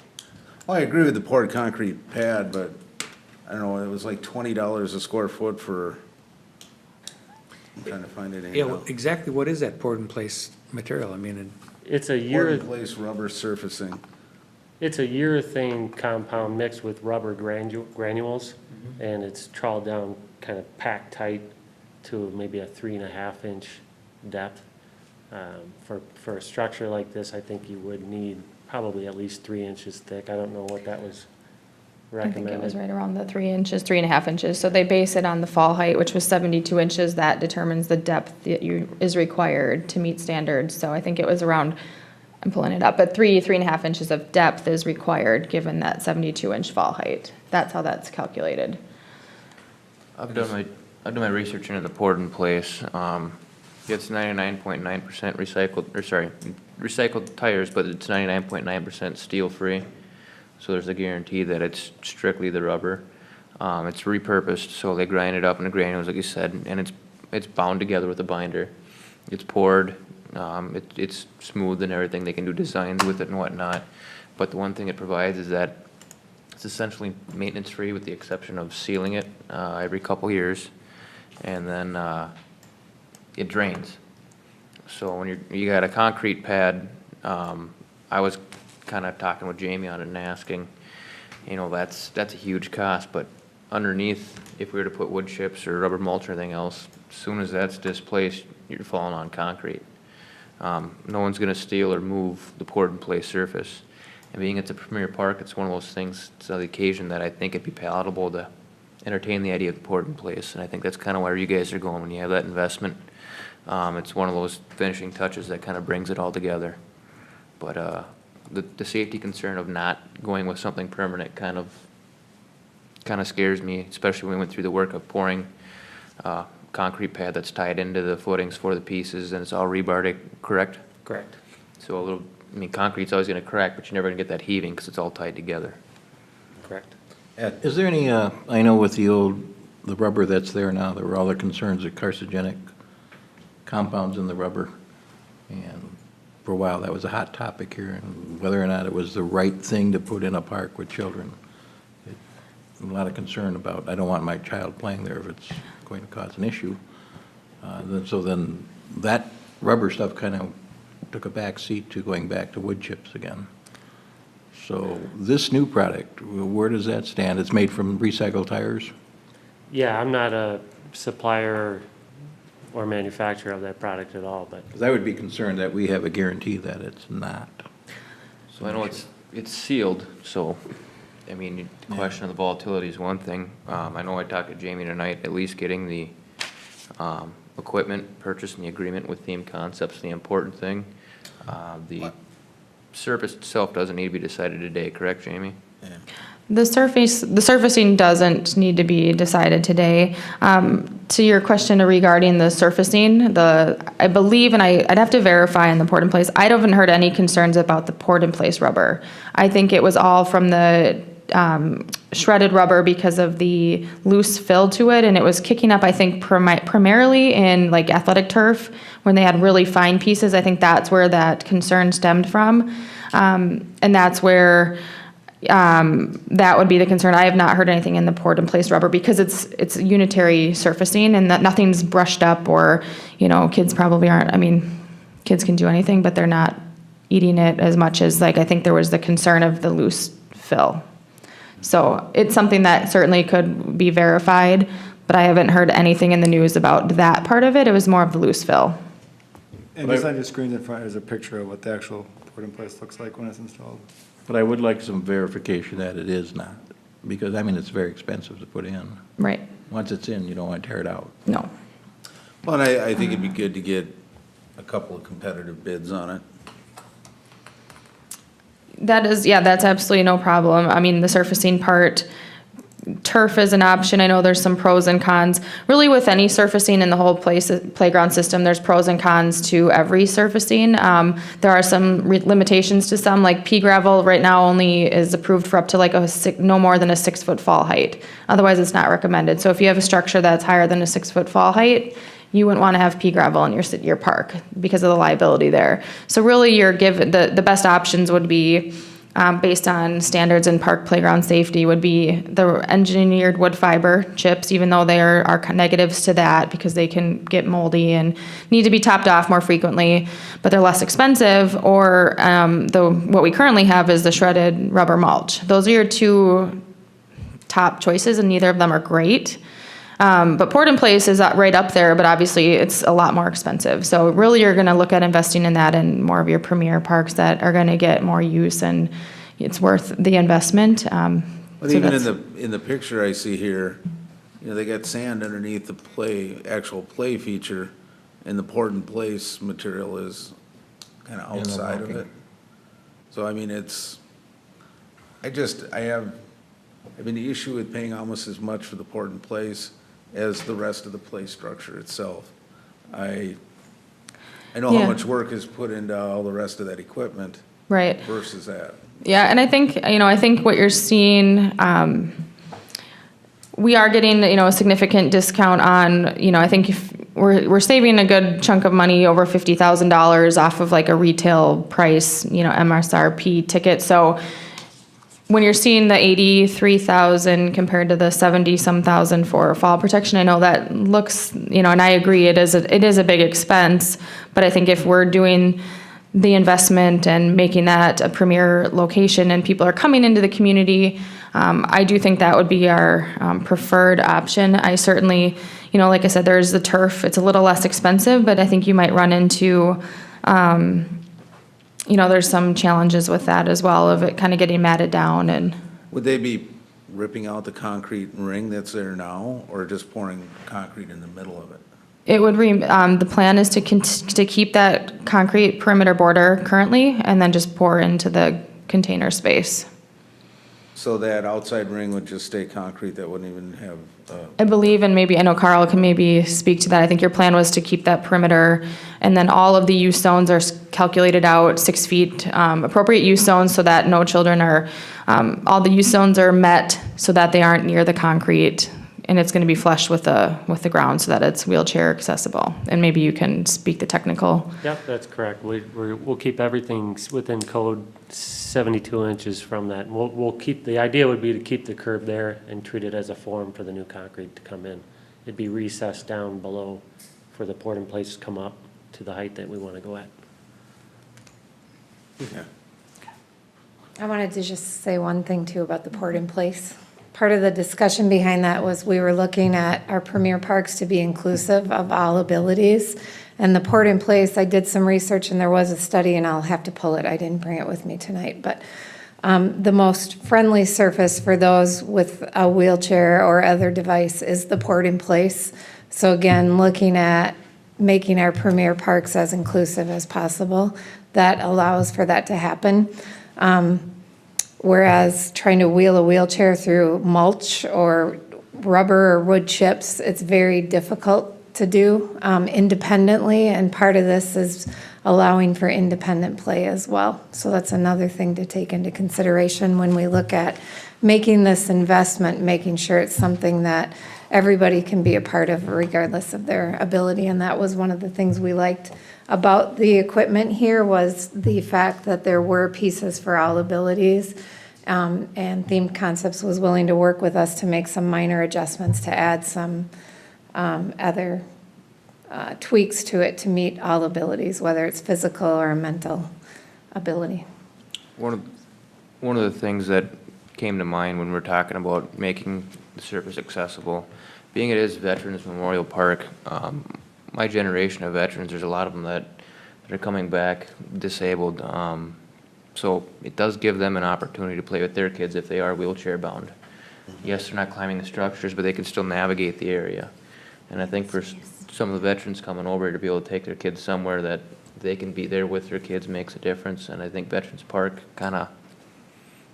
it provides that opportunity to our veterans. I agree. I just want to make sure we're getting the right value for where we're at. And it's hard to believe that, to get to ground level costs as much as, the rest of that structure.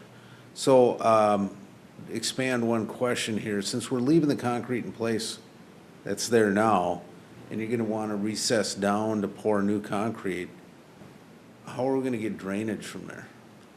That is something we'll have to discuss, because we will want to put a drain field in there and with some drain tiles and get the water outside of that area. So there's going to have to be some sort of penetration through the sidewalk going around. So whether that be we take out one square or somebody can drive through underneath. Okay. The nice thing about that type of material, it looks like you could put the Forest Lake logo or different colors, anything you want into that. In place, yeah. Yeah, you often see a lot of patterns with that. Green.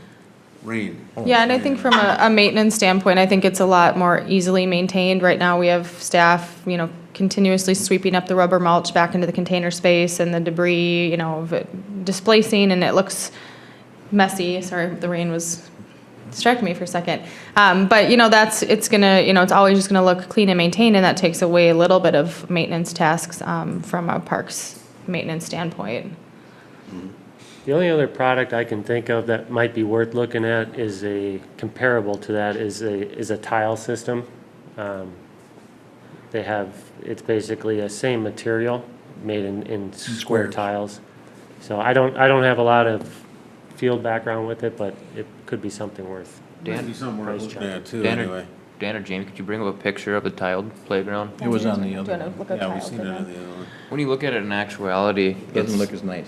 correct, it's kind of off-putting, but then it starts providing purchase points, edges and things that can start to wear and deteriorate versus a continuous surface. Well, And but that's, yeah. Tile system would be glued down, I think, wouldn't it? What's that? Would a tile system be glued down, or are they just thick enough to hold up on their own? I've seen it both ways, I guess.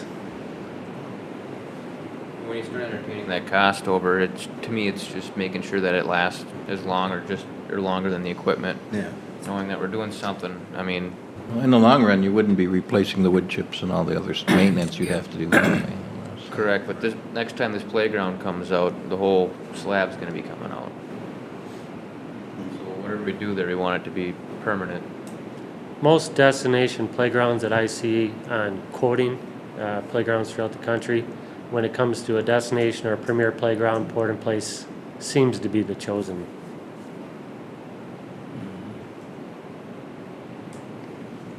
I think it's in line with what we're looking for a premier park. And I appreciate, yes, it's costly and it's a big sticker value, but it's also our fall protection. It is the surface that is going to be accessed by everybody. It feels like Parks, Lakes, and Trails has really done their homework, staff's done their homework. Yes, it's expensive, but I think it's part of also the sticker of a premier park, and I think it's worth the investment. Well, I think, you know, this is our premier park, yeah. I don't think anybody's gonna really analyze the ground that much. I want them to look at the equipment there. And I'd like to spend our money on the equipment. I would like to evaluate using tiles versus the poured in place. Maybe get a couple prices on the poured in place. If that is what it costs, that's probably what we're gonna have to do, but I don't think we'd be doing our job if we didn't evaluate all of them and see what it comes in at. I'm sure this gives you the same fall protection as the other one would. The question I have for you is whether theme concepts would entertain relocation of the old equipment to the park we had discussed earlier? Well, as part of the bid, I don't know, Jamie, how well you have it broke down, but I did put a quote together for taking the equipment down. And the idea on that is we're gonna try to recycle. Some of the poles. Some of the poles. But if we didn't do the that, if you monkey started from bars, scratch and just moved it, move the entire structure as is, I don't think I could honestly answer that until we took it down. There's a lot of triangle decks and things that are heaved over on the side. I don't know what those look like after you unclamp them. Are they gonna bend back to shape? I couldn't tell you. So it really is gonna be a process of taking it down and looking over each piece.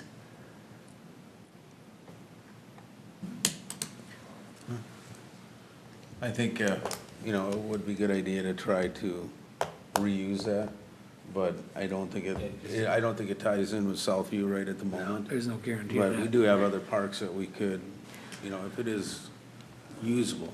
I think there's a- just, you know, after 13 years, we got our money's worth out of it, and I think there's enough in there to salvage to make a playground, and I think one of the concerns I have are the collars around the posts. What does that do? What does that do to the railing system?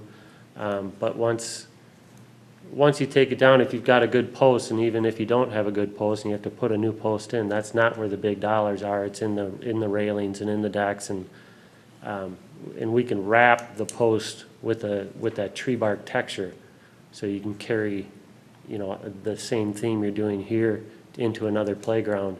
And I think that there's some definite benefit factors there of saving some money. all right. what time frame are we looking at? Are we looking at spring, or what are we doing? I can speak to that. So the one time-sensitive item, if this is the overall direction and direction that City Council would like to move forward with, the 5 to 12 showpiece that was originally brought to the table, that was a unique opportunity for us. If we don't want to move forward this evening with that concept, I know they have other communities that are in line next to purchase that. So I think we have that's our time-sensitive element. The removal of the existing structure could take place yet this fall, and assuming good weather, I believe they would be able to do the concrete work. So that gives us several months over to do any tweaking or have a joint workshop of let's make this customized here and let's maybe remove this and do this instead. And I think that's sitting down at the table, City Council and Parks, Trails and Lakes Commission with themed concepts to really have a workshop of what adjustments do we want to make to have that final piece be what everyone is really excited about. And I think it's a really great proposal, and I think this does, resemble a Premier Park and something that I think that the community would be proud to have at Lakeside Memorial. I do think Blaine has a great point about the veterans, and it is Veterans Memorial Park. This does give them the one place in the community where if you are an injured veteran returning home, that this is your park and your park that you can play amongst with your children, your family, your peers, your friends. So I think that is a good point, but I think there are ways we can have a little home, a little more City of Forest Lake touch or Veterans Memorial piece to that. So that's the time frame. Everything could be ready, and then installation of the equipment right away in the spring. Everything would be surface mounted to the concrete slab, and then the surfacing would then be done. So we do have the opportunity to get a few more prices on the tiles. We can even price out the turf and really evaluate the surfacing component and make a decision on that at a future date. But the direction would be moving forward if with the themed concepts proposal, given any minor tweaks to the proposal. If that answers your question. No, I was going to make a motion that we move ahead with the major piece of or major component, and then you guys can further discuss what tweaks, as you use the word, you might want as peripheral equipment to go with that for the spring. I'll second it. All right. We have a motion and a second. Any further? Do we want to give staff direction to look at a insignia or logo or something while she's getting bids for surfaces, whether it be Forest Lake logo or possibly something veteran related?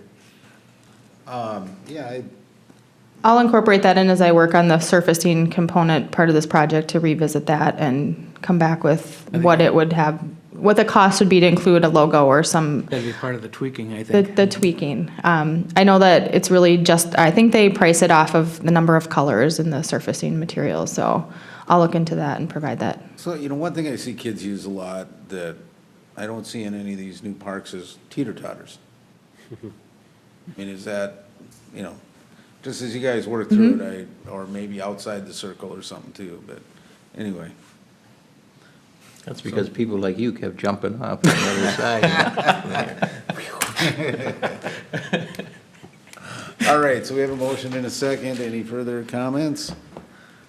All right, all those in favor? Aye. Motion carries.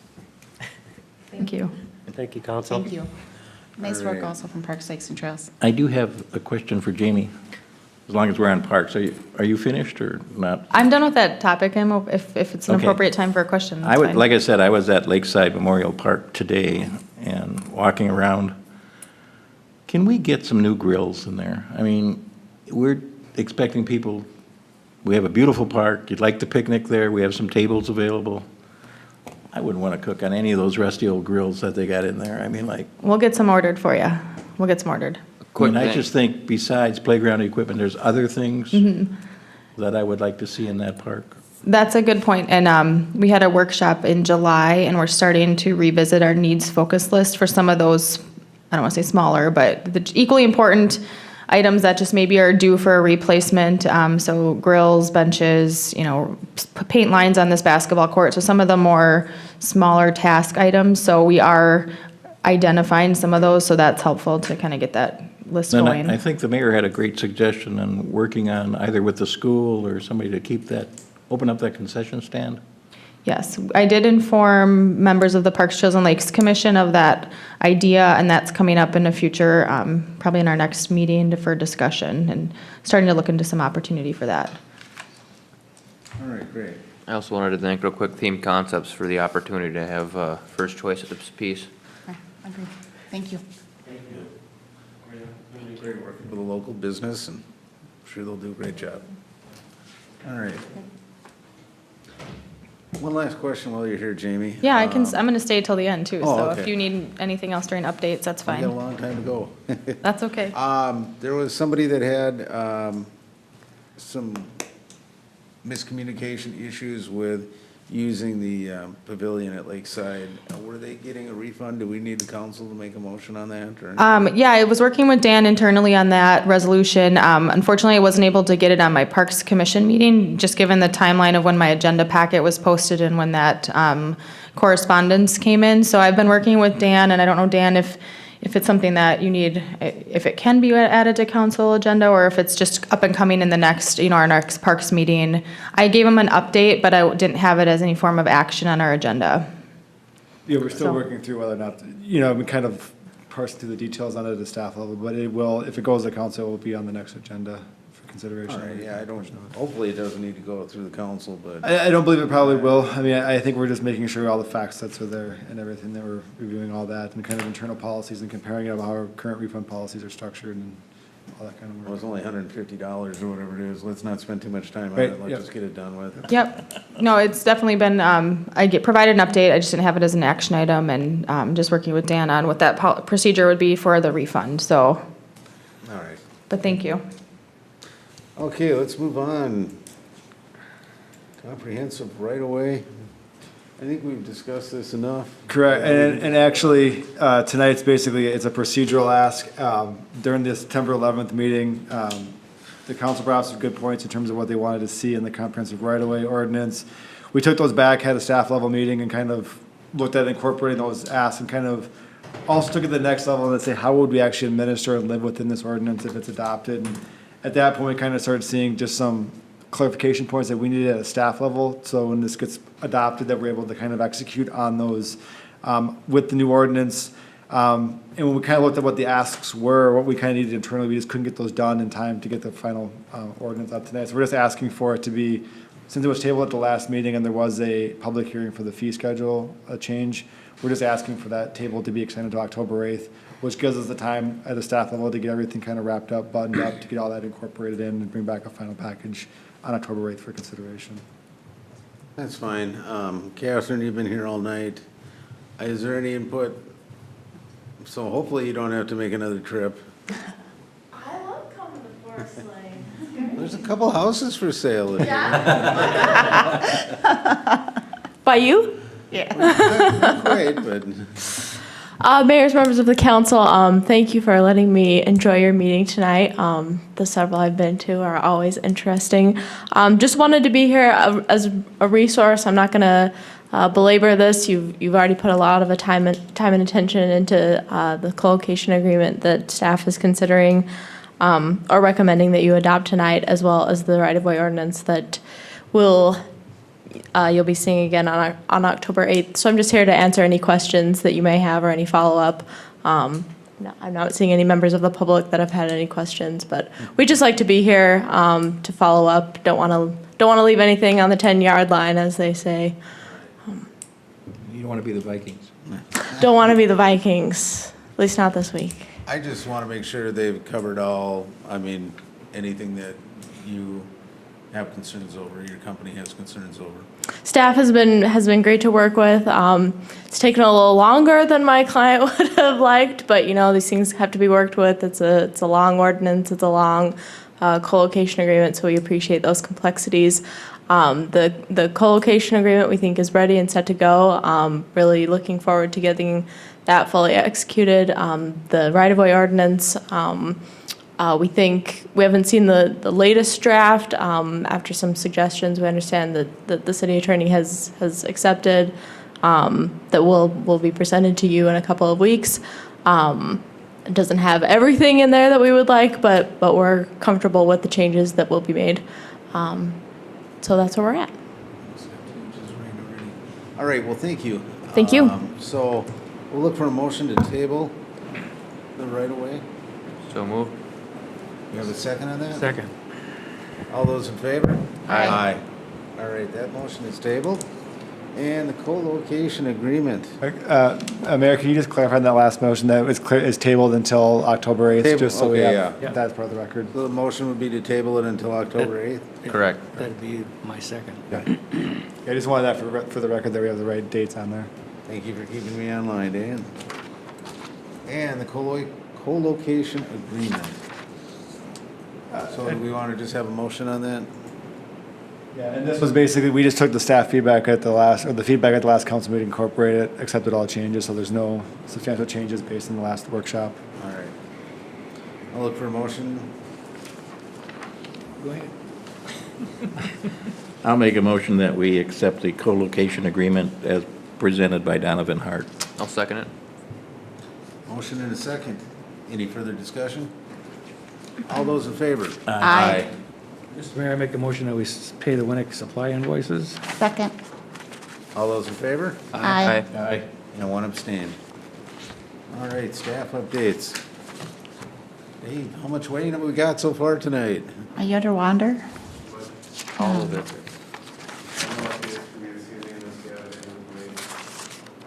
No, any questions? All right. Jamie, I think you covered everything you had tonight. Yeah, sorry, I was, but I guess the only update would be just watch for future Belts Park joint workshop with City Council and Parks, Trails, and Lakes Commission. I'm going to focus efforts on getting this project moving forward. And I don't know, I will not be in town for your October workshop, so I think timing-wise, we'll look at like November for a workshop on that. Gives me some time to do some work. Sounds great. Thank you. Nothing from me, thank you. I just wanted to thank Jamie for Arts in the Park coming to an end, and I think you did a tremendous job. It's really, obviously, it's grown, continues to grow, and that's a credit to you and your commission. Thank you. I hope to continue that next year even more, so thank you for that. All right. Dan. Just two quick updates. So first one, I know at the last workshop, the CPSM study update was presented. PD has gone back and actually elaborated on what's been done on those. We're just going through to make sure all the language is there. So there's no, kind of just dotting the T's crossing the T's and dotting the I's on that one.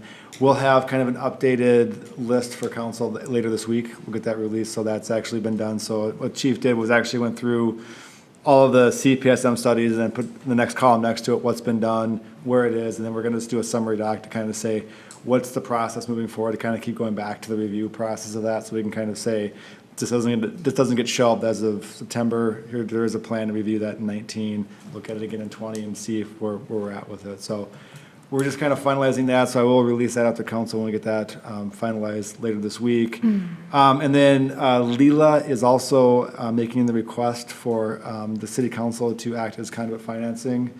I spoke to their project manager, who's actually in charge of kind of shepherding this project through, kind of gotten their anticipated timeline. They're looking at doing it in 2018.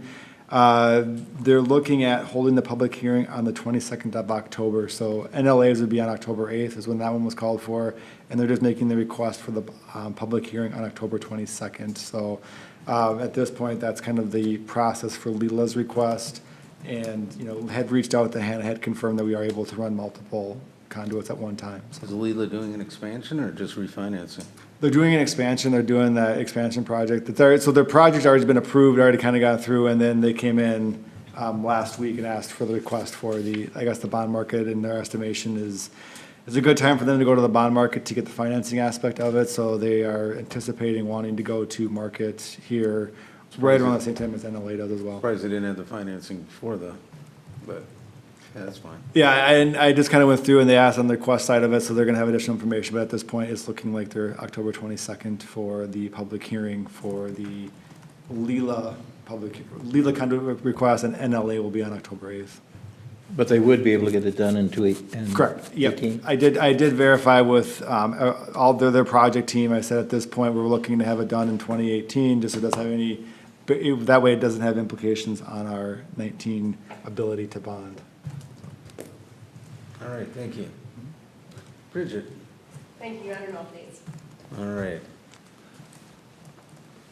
And Ryan? Mayor, City Council, I'll just let you guys know, MnDOT is having to perform some emergency maintenance on northbound I-35, the flyover bridge. So that's lane is restricted to one lane until approximately 8 p.m. Wednesday nights. Work gets finished earlier.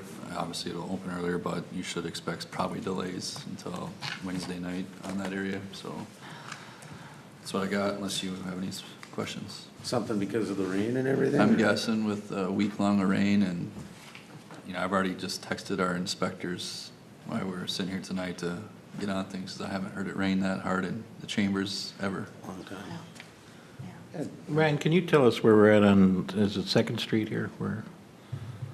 When's that going to be completed by the Gong Building?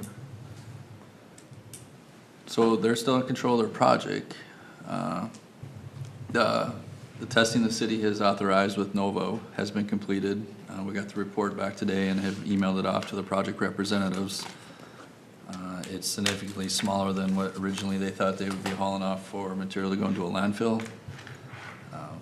Their schedule and means and methods, I'm not aware of. You know, that's stuff they'll be working out, but we have our information that needs to be submitted to landfill to take the rest of the material. So that's kind of where we're at. I don't know how much more we want to get into it tonight. Yeah. All right, Sam? I attended the school board meeting last Thursday. It was a very short meeting. This in and of itself is about 5 minutes, but prior to that, they had a couple of workshops, and it was basic updates on what was going on with the buildings and that sort of thing, you know, with the construction. So not a whole lot to report there, so. Have you had a chance to talk to any of the board members about the Street access thing? lane, driveway, street? You know, I talked to Steve Massey about it one time. We sat down in his office there for half an hour and talked about it, and what I got from it was the fact that they were just checking with their legal eagles to see what the claim was, that they're really not responsible for it. So they were going to check on that and see what was going to go from there. And I thought there was some follow-up after that, but that was we had some when I talked to follow-up him. after that, I think. Yeah, and we're still working through that, yeah. Yeah. So, I mean, again, like I said, the workshop, we're waiting just for the document collection. So when we had that meeting with everybody, they were able to actually have a productive meeting and not just hold a meeting for the sake of a meeting. So we'll get that scheduled as soon as we get all of our documents assembled and get those conversations rolling. All right. Thank you. Ed? I don't have any report. All right, well, in the last week, I attended the senior board meeting. Everything's going well over there. They had a lot of positive input on new tracks, transportation. We've been trying to get something like that for a long time. So, again, they wanted to thank the council for doing that. Tonight, we had an EDA meeting, discussion with the grants for exploring a land purchase and development there. So that's moving along as well. Mara, I want to welcome you back to Thank you. the board. It's good to be back to real Glad to life. see you're doing Yeah, well, it's so good. good Thank to you. see you there. I think that was about it for me. The only other thing, I guess, I was hoping Chief Peterson would be here, but the two roundabouts on 61, and I know those are probably more patrolled by the highway patrol than we are Forest Lake, but I've seen a lot of aggressive driving going through those two, and I'd like to pass that along, that whoever's responsible, that we need to address that and do some more enforcement. It's not blaming the high school kids, but, you know, it seems like adding that traffic too, we need to let everybody know that they need to calm down around those and drive like human beings. One of the things I noticed coming through that thing is that, in both of them, some people are not honoring the yield sign. It's like, who gets there first now? Pretty Yep. aggressive. Which is Yeah, I think we need very to try dangerous. try and stop that before it gets out of Yeah, control. there's some issues with etiquette when it comes to roundabouts, there's no doubt about that. And I agree with you, they want to pass you in the roundabout. It's unbelievable. All right. Blaine? Nothing at this time. No updates for me. Thanks for everybody for your thoughts and letting me check out for a couple of weeks. And it's good to be back and good meeting tonight. So thank you. I'll look for a motion to adjourn. So moved. I'll second. All those in favor? Aye. Aye. Meeting adjourned.